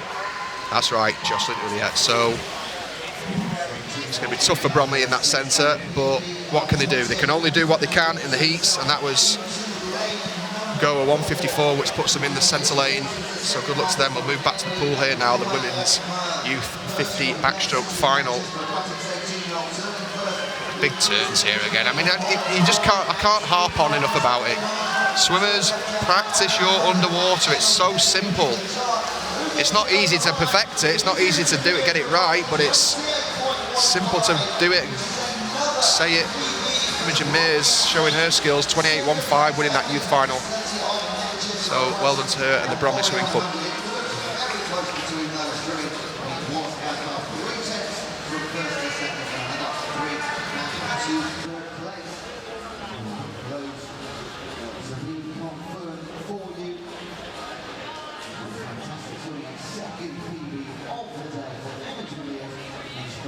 Well, we've had our splash and dash, and it's about to be a bit more prolonged now with the 1500 free coming up.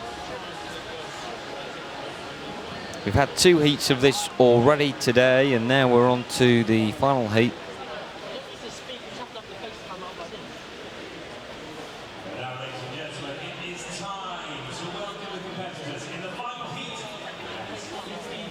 Oh.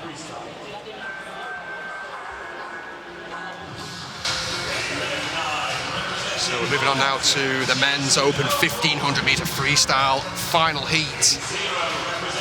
We had 2 heats this morning, some cracking races this morning actually. Sometimes it can be not as interesting when one swimmer pulls ahead. We had some really good little battles this morning. Although we do have a huge favourite in this final, where we could just see one guy against the clock, Daniel Jervis from Swansea University, personal best of 14:32.4, and the closest to him is 15:18.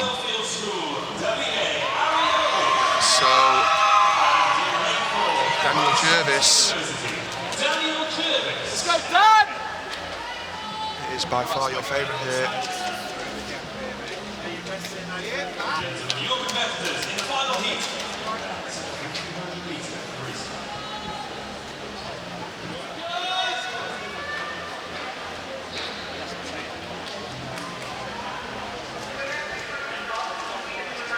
Jervis, actually one of my favourite swimmers at the minute in British swimming, really wears his heart on his sleeve and swims with his heart on his sleeve as well. Maybe rushing a little bit here. He swam so well at the British trials earlier this year, and having a little interview with him up in Glasgow, he was so happy with his swim and so passionate with his swim.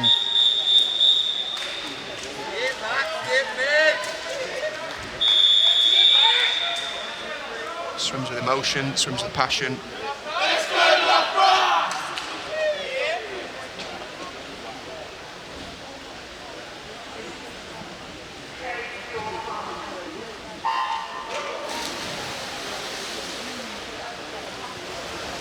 Let's see how we get on.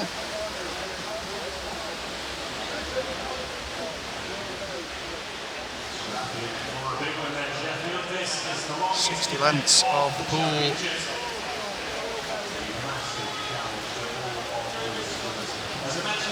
Daniel Jervis. I'm not actually sure what kind of targets or aims he has for this 1500 here. I mean, gold, obviously he wants to win the race, but I don't think that's going to be his, which sounds kind of strange, but I don't think that's going to be his main target here at this meet. It's almost a foregone conclusion, really. It's about maybe hitting certain paces, hitting certain times, swimming the 1500 in a different way than he normally does. You know, it's almost like a testing training swim for him. Maybe he's just going to go for it and think, you know what, I'm going to go for a personal best. British record is 14:24 from Timothy Shuttleworth. British and English record, which was set in 2016, 2 years ago. Maybe Jervis is thinking, you know what, I'm going to go for this British record, why not? He's going to have to average around 58s, 57s even, to do that, which is super, super quick.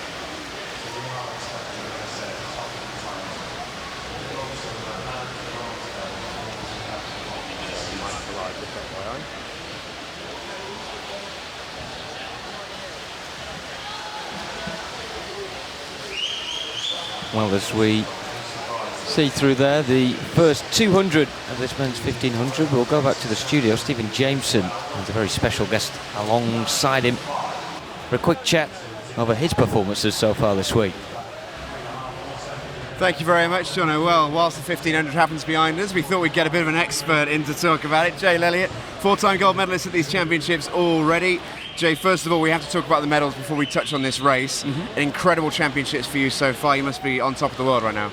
I'm very happy, to be honest. So the 400 was a bit frustrating. Like I've wanted to get PBs here, to be honest, and like I've been very close on a lot of events.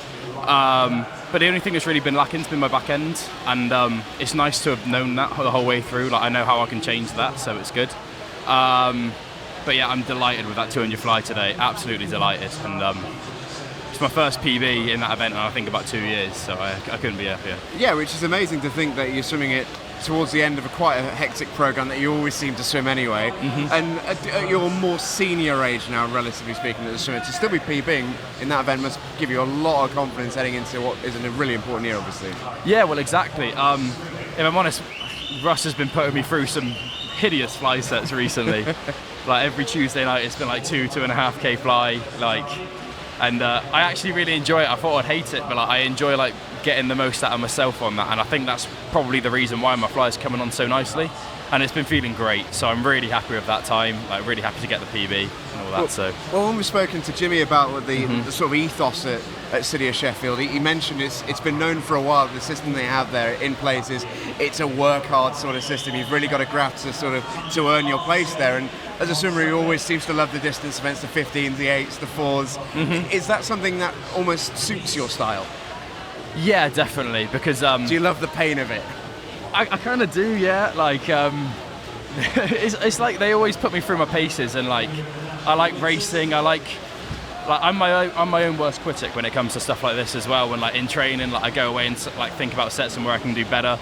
And yeah, I 100% think that like the work ethic and the ethos at City of Sheffield is probably the main reason why I went there, as well as the the team environment that's there. Like, so, yeah, I'm really happy that I'm in a good place at the moment with it. Yeah, you obviously made that big switch from down in the southwest up to Sheffield. And have you seen yourself in a real difference in not just the way you're swimming, but also personally as well, feeling happier? Yeah, I think so. I've got a lot going on outside of swimming now as well. I'm kind of looking at what I'm going to move into my career at the moment. I'm doing a master's in sport and exercise psychology, and I'm really enjoying that so far. And like Team Hallam's been really good with that as well. So it's just like another challenge, and it keeps me busy away from the pool. And I think that's probably been some of my problems. Like when I get into the rhythm of coming to training every day and not doing anything outside, like I really struggle with that. So like it's nice to have something to distract myself. And I suppose you couldn't really get much more into the sports psychology in the 1500 metre swimmer, because this race is a crazy one. You know it very, very well. Yeah. You say it's your favourite race as a neutral fan to watch. Yeah. Why is that? Talk me through some of the tactics that are involved in this race. First off, because it's one of my favourite events to watch, because I understand and appreciate the pain that goes into training for it. So and it's absolutely brutal. But I've got a lot of friends in it, and I just think when you watch it at the highest level, the tactics that are involved in it, there's nothing better. And like even now, I'm watching like what Dan's going through in 500 in. I'm going to like see how he's like doing off that. Like just, it's really exciting. I really want the best from him because I think he can do a really good swim, and he's been in such a good place this year. So. And in terms of judging the tactics, I know obviously you get in the position we're in now, overlooking the pool, watching on the screen. It's quite easy to see it's easier to see what people are going through and what they're trying to do. How easy is it to read other people's tactics when you're actually in the water within them? Do you even get a chance to do it, or do you literally just have to focus on yourself? It's virtually impossible. Yeah. I guess you can kind of know like from previous experiences, but anyone can throw in a curveball, and that's the beauty of it. The best thing to do really for it is just like stick to your own race plan and like hope for the best. Like that's how I've always found the most success doing it. And like if I get too caught up in a race, and I found for a period of time like I was getting to like 1100 meters and then absolutely dying for the last 400, and like it takes a real amount of discipline to be able to like look at how you're doing and like bring it back at the end really. And I imagine not panicking if someone goes out really quickly as well. Yeah, exactly. Like that takes a lot of discipline as well, because you've got to be like, there's like a point of being in the race to like being able to execute your plan but not falling too far behind, and like it can drag you on, but also if you go out too hard it can be your worst enemy as well. So it's one of those. Well, we're heading towards the halfway point here with Mr. Daniel Jervis, and he swam a season's best earlier on in qualifying for this event. PB of 14.32. Obviously with short course you can get that little bit of extra time because of the underwaters, but 100%. He's going to really try and go close to that PB. Yeah, I really hope so. Like I saw that he did, I think it was a 14.41 last week at Welsh. Very, very solid time. Obviously we don't really know where he is in at training at the moment, but watching him from previous experiences, I know that he likes to bring that last 500 back really hard. So we'll see how he goes. And in terms of, we asked this to Jocelyn yesterday when we had her on the stream. Christmas is a weird time for a swimmer, I know, because December tends to be your hardest block of training. December and January, those cold mornings, cold evenings, that's when you really put the work in. But yeah, 100%. How much time are you getting off for Christmas, and what are your plans? So I think for this next week I might go down to like a session a week, because I do have some uni work that I've got to catch up with, and it's about just causing as little stress after a competition as possible, because I'll just make myself ill otherwise. I'm going home for about 10 days, but I'm going to be training at home as well, so you know, keeping the mileage up and all Very that. nice. So yeah, And still be keeping going. And what does the Lely at Christmas dinner look like, most importantly? Oh, Because imagine as a swimmer you sort of justify and just go chuck the calories on there, I'll get them in. So for like a couple of years we went to this restaurant, and like there was like we're quite a close-knit family, and we'll go as like 10 to 13 of us, like my cousins' families as well, and I ended up finishing off like three of my cousins and my aunties and my uncles' dinners as well, so it was wonderful. I can imagine parents who are listening on the stream are resonating with this so much at the moment. They just watch me going, how much are you going to eat? Just before we let you go, Jay, 2020 is obviously a massive year. You're ending 2019 on a big high here. Have you set any targets for 2020? Well, I think you could almost say the target's always going to be Olympics. Like that's why I've stuck around this year. I genuinely believe that I can do it, and with the way training's going, I'm beginning to get more and more faith that it's going along. Obviously, you don't know what's going to happen between now and then, but I'm just going to keep giving my best. But it's going to sound corny, but my main goal is really just to enjoy it. Yeah. Because there's been years in the past, like, where I've just let it get to me and I've got caught up in the action, and that's when I kind of like lose it a little bit, and like it's no fun for me at that point. So you know, I'm just going to keep trying to enjoy it, keep doing what I can and doing what I'm doing best. So you know. Great words, mate. And just before we let you go, final question. One more event to come, 200 free tomorrow. Yeah. How are you looking forward to it now? You've got 4 goals behind you. Yeah. I mean, I'm not looking to finish off with a goal, but I do have a target time in mind, and if that time brings the goal, then that's brilliant. So you know, you're just going to see what I can do and all that. You know, it'd be lovely to finish off with a goal, but you know. Well, I wish you all the very best of luck. Thank you for talking to us through this race. We're going to hand back to James and Jonathan. We've had a 1500 metre expert chat to us here. Lads, over to you two. Thank you.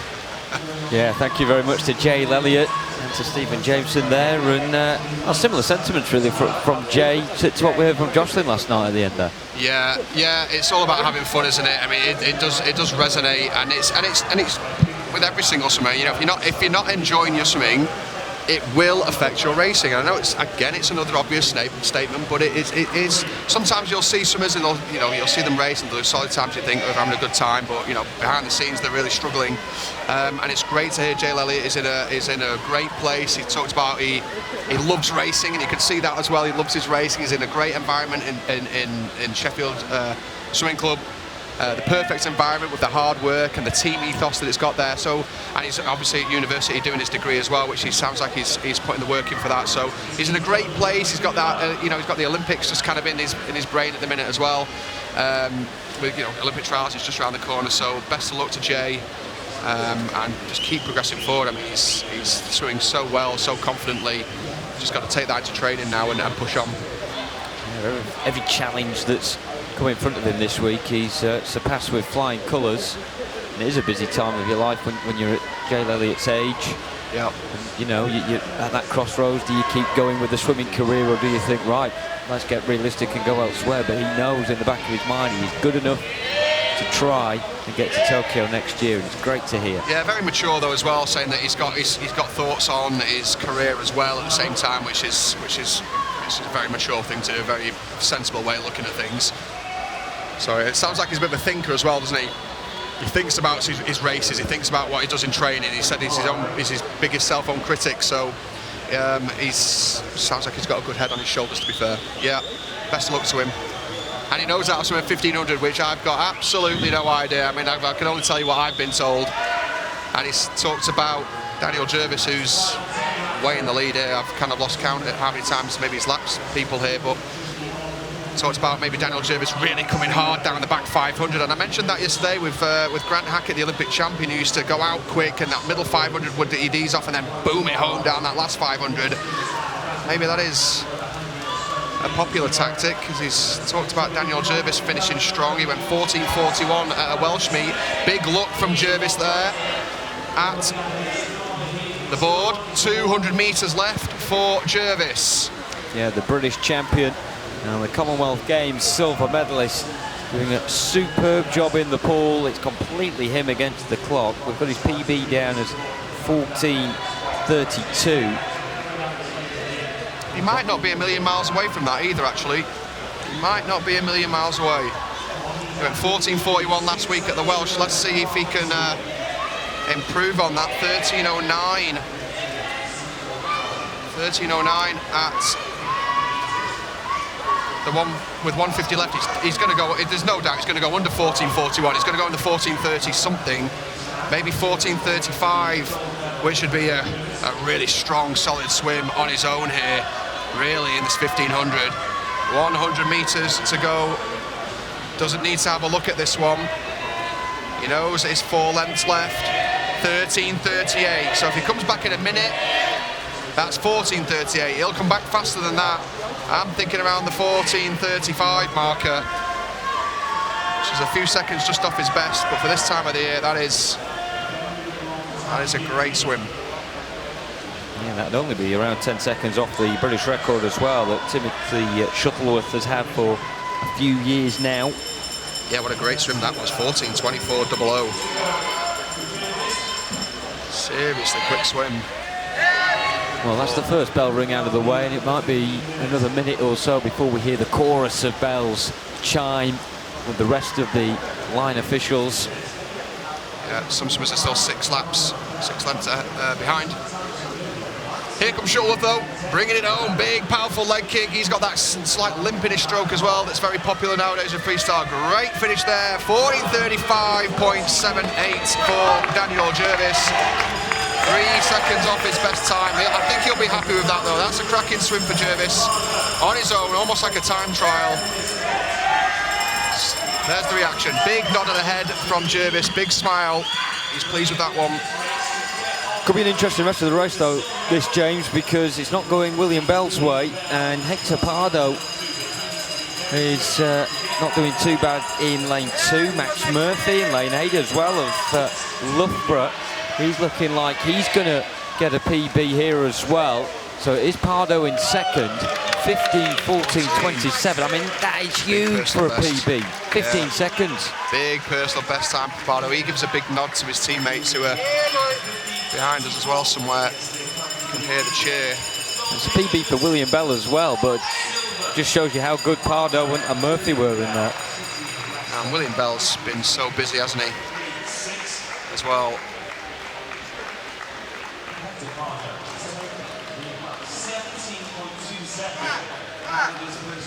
Yeah, a couple of second best time for William Bell. He's had a busy week as well, to be fair, so to do a 2-second personal best there in the 1500, that's a cracking swim for him, the 16-year-old. And of course, 2 of these heats were swam this morning.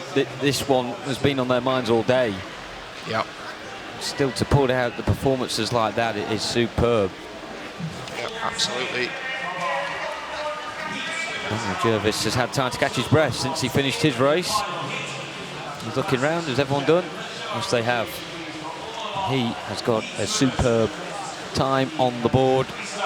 One that you imagine he'd be delighted with. The British champion, the Commonwealth gold silver medalist. He is the gold medalist comfortably here at the Swimming the National Winter Championships.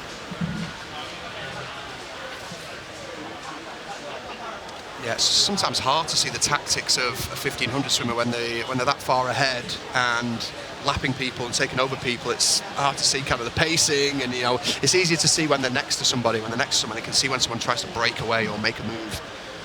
But Daniel Jervis stuck to a rhythm, stuck to a pattern, finished strong as well.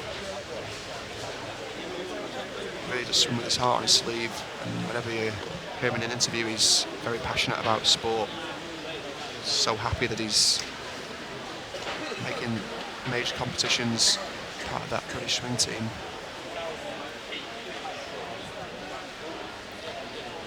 And that's the last individual final. We're going to move on now to the Women's Open 200 metres medley team. And this should be an interesting one. Bromley, we've already talked about Bromley Swimming Club. Bromley, Imogen Mears, Eliza Powell, Annabelle Smith and Evelyn Davis this morning. 154.15 put them fastest into the final, but not by much. 2 teams either side of them, Loughborough University and the City of Manchester, also 154s, just 0.1 of a second behind. And Loughborough University have moved and changed around some swimmers, and for the breaststroke leg now we're going to see Jocelyn Bulliet, and on the backstroke we're going to see Emily Crane. So heavy favourites, Loughborough University. Well, it's a great chance for Bromley to go head to head with Loughborough University and really try and put a challenge out there.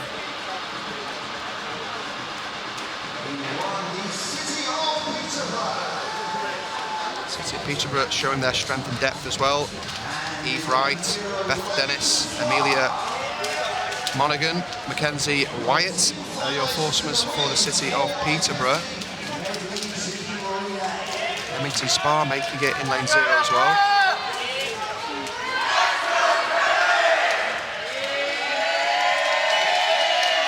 So here we go, Leamington Spa 0, City of Peterborough 1, Nova Centurion 2, Loughborough University 3, Bromley 4, City of Manchester 5, Mount Kelly 6, University of Birmingham 7, City of Bristol 8. And lane 9 is the City of Milton Keynes.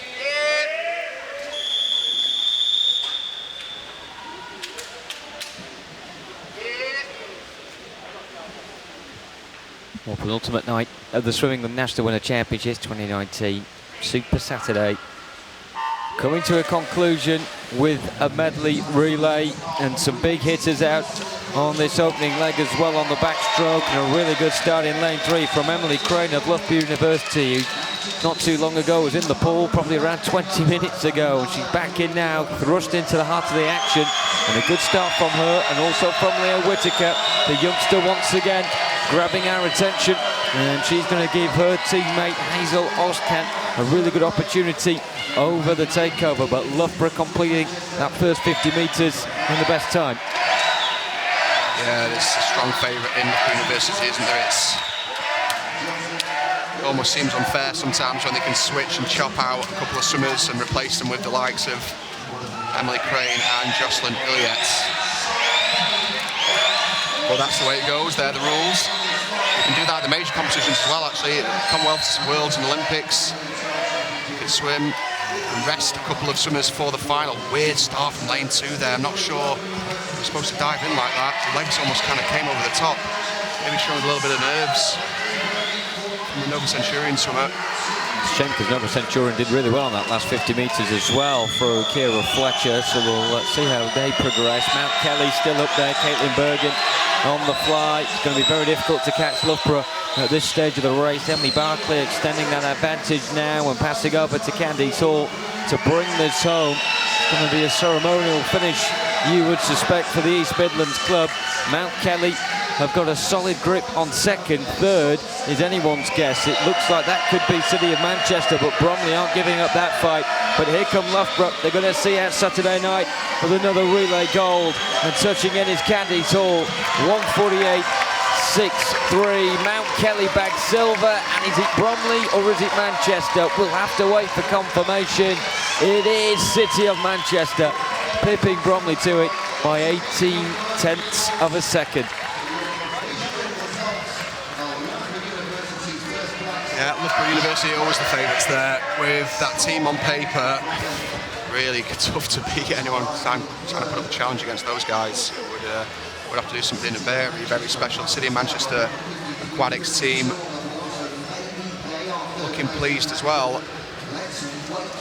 Kind of looking strange on the scoreboard, actually. It's putting Bromley and Manchester equal third, even though the times are different. City of Manchester with a faster time, they're going to get third place unless there's some sort of a disqualification. Mount Kelly in silver. Here come the official results. Loughborough University gold 1:48.6. Mount Kelly silver 1:50.75. And the City of Manchester taking the bronze. Yeah, cracking stuff. The relays never disappoint. And Loughborough as well. That awesome foursome of Crane, Illiet, Barclay and Hall.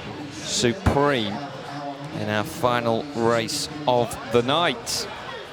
So here's our final race of the night. It will be goodbye from me, Jonathan Bell, very shortly. But Stephen Jameson and James Goddard mulling over the action at the end of a Super Saturday on day 3. Thank you very much, Jonathan, for all your hard work at this evening. That is that. The racing is done. We still have some ceremonies to get through. But Jimmy, as we look back on night number 3 of the Swim England National Winter Championships, really, really good racing tonight. Yeah, I really enjoyed that relay there. I mean, Loughborough University, looking at them on paper, they switched out a couple of swimmers, which you can do. It can be frustrating sometimes for the other teams, but when you've got Emily Crane, Jocelyn Illiet, who didn't swim in the heats, put into the final, you know, the two of their arguably their best swimmers. I mean, Jocelyn Illiet is having an absolute, and Crane having an amazing meet. They come in, smash everyone else out of the park down the first half of the race. It's kind of the race is over, but Loughborough University showing their strength and depth. They certainly did, and we've seen some fantastic swims. What did you make of Jane Elliott's interview, Jimmy? Some really eye-opening insight. I made some notes here. I made some notes, and it was kind of everything that we'd maybe talked. Well, not everything, but some of the stuff that we talked about in terms of where he's at here at Sheffield, at the swimming club here, and it fits. It kind of seems to fit perfectly for his personality, doesn't it? He talked about how he's overcritical of himself, but he's a bit of a thinker. So he's a hard worker. He loves to race as well. perfect environment here at Sheffield, and he goes to university. He told us he was studying and thinking about his career out there. As we know that there's a great university here. So he's in a perfect place here. He seems happy with himself. He seems happy with what he's doing, and that makes for a confident fast swimmer. And that's exactly what we've seen. Yeah, it's a tired expression almost at this point, but a happy swimmer makes a fast swimmer. You hear it so often, and it almost seems like it shouldn't be a confidence sport because it can be so mechanical in a way with the technique and getting the speed, but it really, really is. Yeah. And you can see Jay is 4 golds out of 4. It's PB in the 200 fly in his 4th event. Going into the 200 free tomorrow, not really expecting a win, but at this point, who's back against him? No. And he's just gone for a best time, as he said he wants to do best time. So, and you can't blame him for that because when he's so full of confidence, and it's weird swimming sometimes because sometimes you feel great, sometimes you feel amazing, and you actually race and you swim pretty slow, and then sometimes you feel terrible and you don't feel like you're holding or feeling the water properly, and you actually swim pretty well. And he's on top of the world right now. He's swimming so fast. He's obviously grasping the water really well. So he may as well, while he's swimming quick like this, go for PBs, do as many events as he can, so he can try and, up his game. 200 freestyle, he wants a PB. He said that he's not really thinking about the gold or silver, bronze medals, nothing like that. If his PB gets him gold medal, that's what that's a bonus almost, isn't it? And that's all you can do as a swimmer. Now, I want to ask you a little bit as well. What did you make to his answer about the Christmas dinner? Is that something you can resonate with, yeah? Yeah, I know. Well, eating, that's something I really miss as a swimmer. I miss being, you are hungry a lot, but you can eat a lot, and I love food as well. I was in the restaurant with you last night, man. I'm not sure how much you're missing it. No, well, this is part of the problem. This is why some swimmers put on weight, actually, because when you finish swimming, you're not burning 1 million calories a day, but you still want to eat the same amount. You still love food. No, but it sounds like he's his typical swimmer. He's going out, stealing everyone's food. I wasn't a sharer either. I don't know what he's like. Maybe you need to ask the swimmers. I'm not a sharer. If somebody's got some food, if I've got my food on a plate, that's my food. Nobody's touching my. I'll share your food. No problem. I'll help you with yours, but it's my food. And a lot of swimmers and athletes are like that. And Elliot's going to clean up that Christmas dinner. Yeah, and it's nice that he's got himself a fair amount of time off as well. 10 days, I think he mentioned, but he's also committing to training a little bit whilst he's back home, which it's a lovely bonus to have, I guess. Yeah. And it is an important time of it. Olympic trials, again, we keep mentioning it's just around the corner, but it isn't important. You don't want to miss too much training, so when you do go back home, maybe to see your family for Christmas, you're getting in the book, and that shows a sign of professionalism on his part, a sign of maturity that he wants to get in, go back to his own program, dip in the way. He said he wants to keep the meters up, I think was his phrasing. Yeah, that's what you need to do, for sure. Yeah, he was telling me, I can't remember now if it was off the record or on the record, but he was telling me about the sets he was doing for the fly, 2.5k sets to the fly, which is that's out of the realms of I can't fathom that. Yeah, and he said that he really enjoyed training fly, didn't he? And that's kind of how I became a backstroker, really. I was an IM swimmer growing up as a junior and breaststroker, really. But from the ages of 18 to 19, from 2001 to 2002, when I won the Commonwealth Gold in Manchester doing a backstroke, I loved training backstroke. I don't know what it was, but I just loved training backstroke, hammering it up and down. And that's kind of what made me become a backstroker, really. And it sounds like he's enjoying his butterfly, and the proof was in the pudding in his winning that 200 fly as well. Yeah, for sure. This is the Tide Silver, by the way. An amazing race, this one, between Amy Bell and Charlotte Atkinson. Tide Silver for the women's at 200 fly. Imagine swimming all the way on 200 fly and only getting a Tide Silver medal. Incredible. Absolutely amazing. The gold medal for the juniors goes to Kira Slosson from the city of Leeds, and Alice Thomas from Swansea is going to get the gold. 29 now, Alice Thomas. 2:06.10, still very much the gold standard in the 200 fly. And a shout out as well to Sophie Freeman from Plymouth Leander and Maisie Elliott from the city of Leicester, who picked up the junior silver and gold respectively. Tide Silver in a 200 fly, that takes some going. Yeah, it does, yeah. But again, it's another testament to how the strength and depth of this competition. We've seen so many swim-offs as well already, which is so bizarre. But well done to Alice Thomas winning the gold, 2:06.1. I thought she might have a little challenge from Atkinson, but to be fair, Thomas looked so strong, especially down the back, maybe 50 or 75 metres. She pulled away from the rest of the field. She led the whole way, but also pulled away as well. And so it showed some great condition, some great strength. And that back 75 metres was fantastic. Yeah, it certainly was. Next ceremony on the way is a 50 breaststroke for you. For the men, we have a commemorative gold medal in this one as well, I do believe, or commemorative bronze perhaps. The Dublin swimmer Andrew Moore. You can see him there in the middle. First though, Junior bronze is going to Cameron Williams of the Dartmoor Darts. He is a really, really talented young swimmer, still just 15 years of age, a boy amongst men in this competition. Andrew Moore from UCD Dublin does indeed pick himself up a commemorative bronze medal. For the English medal though, this is Neil Redman from Portsmouth North Sea. Massive support and cheers in the crowd there. Somebody was going nuts. Love the support. Roger Williams has had a really good meet. Silver for him in the junior class. City of Liverpool swimmer, 17 now. Lawrence Palmer, a national medal winner again. That 50 breaststroke has been his favourite event for a long time on the national circuit, but he got pipped at the post in this one. Junior gold is going to Oliver Taverner from Mount Kelly. He's a big lad, isn't he? Not half. And then David Murphy of Loughborough, just getting in front of Lawrence Palmer.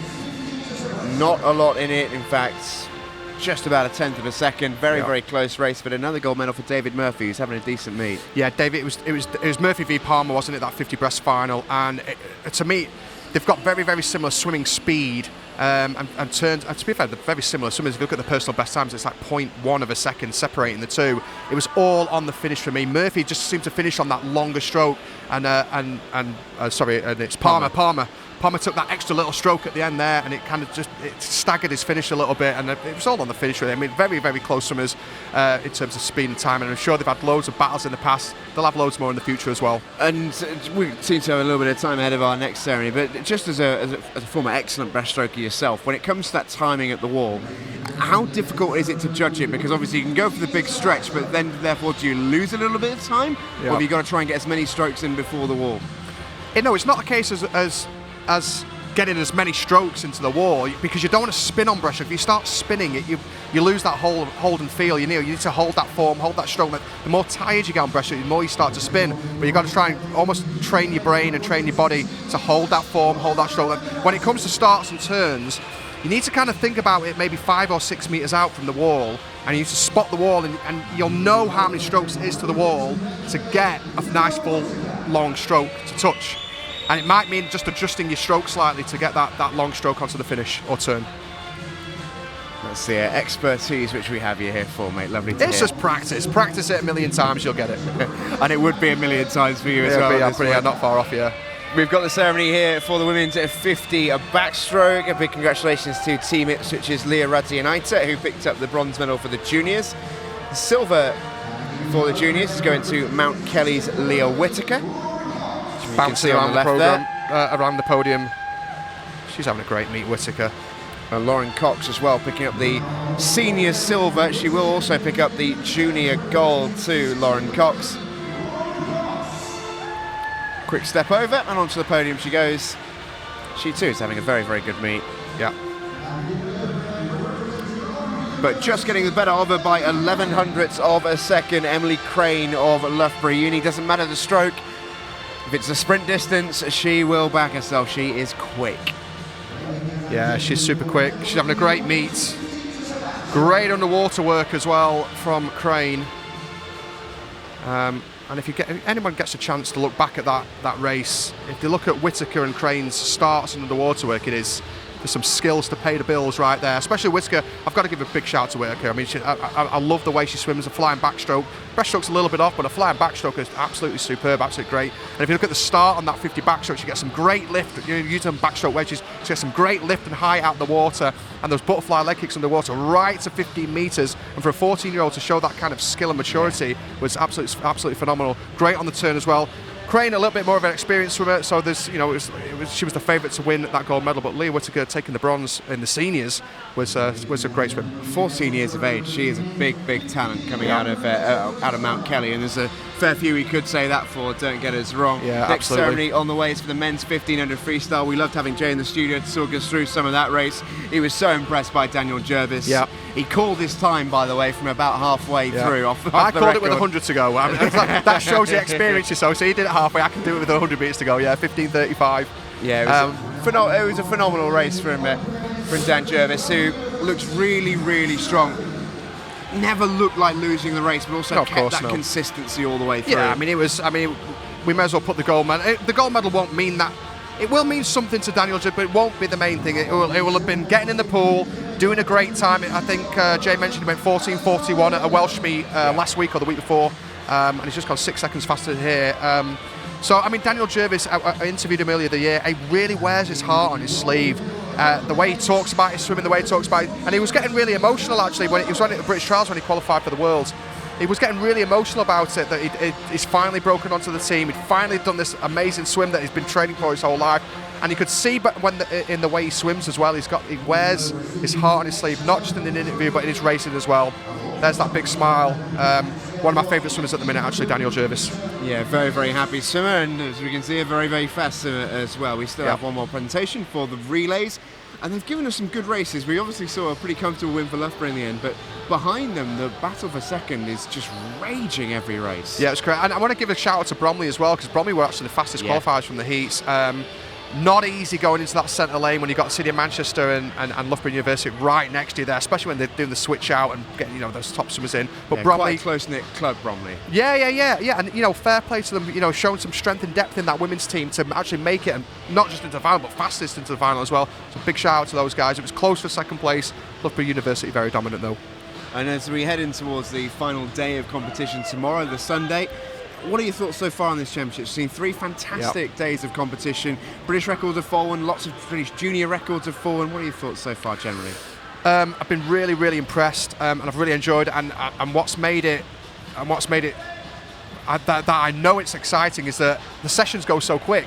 Yeah. I sit there and I chat with Jonathan Bell and we talk, and then it's like, oh wow, there's 1 or 2 races left. That's when you know it's going well. But to be fair, every time I look at the results and we get to the final sheet, it's PB from the heats, PB, especially from the juniors, and it's great to see, and that's what we want. And I'm sure that day 3 usually is the slowest day of a competition, because it's the one where the first 2 days everyone's kind of gone for it and it's a bit of a lull, and then day 4 people finish on the high. So hopefully tomorrow, it's been great today, don't get me wrong, we've had a great day, but hopefully tomorrow we can finish on a massive high. Everyone can kind of spend the rest of their chips that they've got, expend the rest of their energy.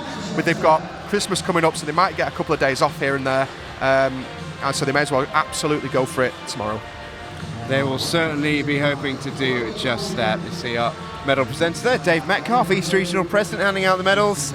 And this is for City of Manchester Aquatics. That is Chloe Golding, Denisa Elena Gogu, Jessica Calderbank and Emily Peck. 1:53.32 the time from the Manchester girls, just pipping Bromley to the podium. And what a week these young ladies have been having. Absolutely phenomenal. Yes, it's Leah Whitaker, Hazel Oshkan, Caitlin Bergin and Macy Lawrence. Really, really talented young crop of swimmers coming out of Mount Kelly. They're enjoying their swimming. We see that, we hear that most of all in the stands as the swimming is going on. They brought their glow-in-the-dark sticks to complement the lights out sequences tonight. They are having a lot of fun and they're swimming very, very quickly. But also having fun, you can see the smiles on the podium. Loughborough Uni, not just used to winning, they have fun with it as well. And this is a stacked team. We've got Emily Crane, Jocelyn Lear, Emily Barkley and Candice Hall, who were unstoppable in the 4x50 medley. Yeah, you know what, in maybe 3 or 4 years, Mount Kelly be up there. I mean, they've just been beaten by a much more experienced and a much stronger, not much stronger, but a stronger team for sure. And you got a 14-year-old in Mount Kelly, a really young squad in 4 or 5 years. You could predict that Mount Kelly could stand in the middle of that podium. Maybe. We'll see.